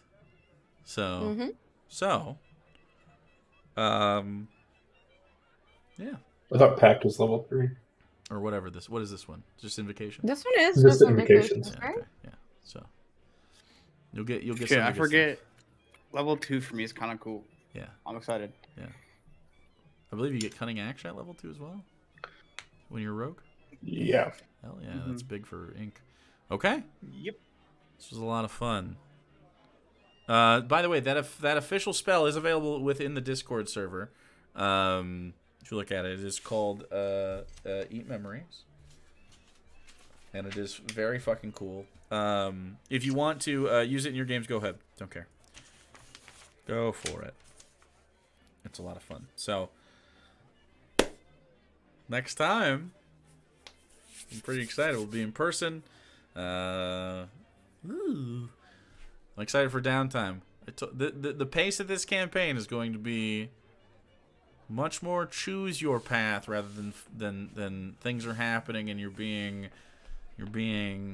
escalated into stuff. So I'm excited to see what decisions you guys make. I don't think I'm just so excited. There's so many things. There's so many things you guys can do. It's just I'm very pumped.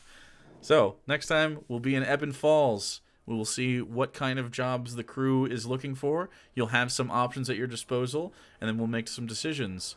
You have some money, so it depends on how much downtime you guys want to take. All right.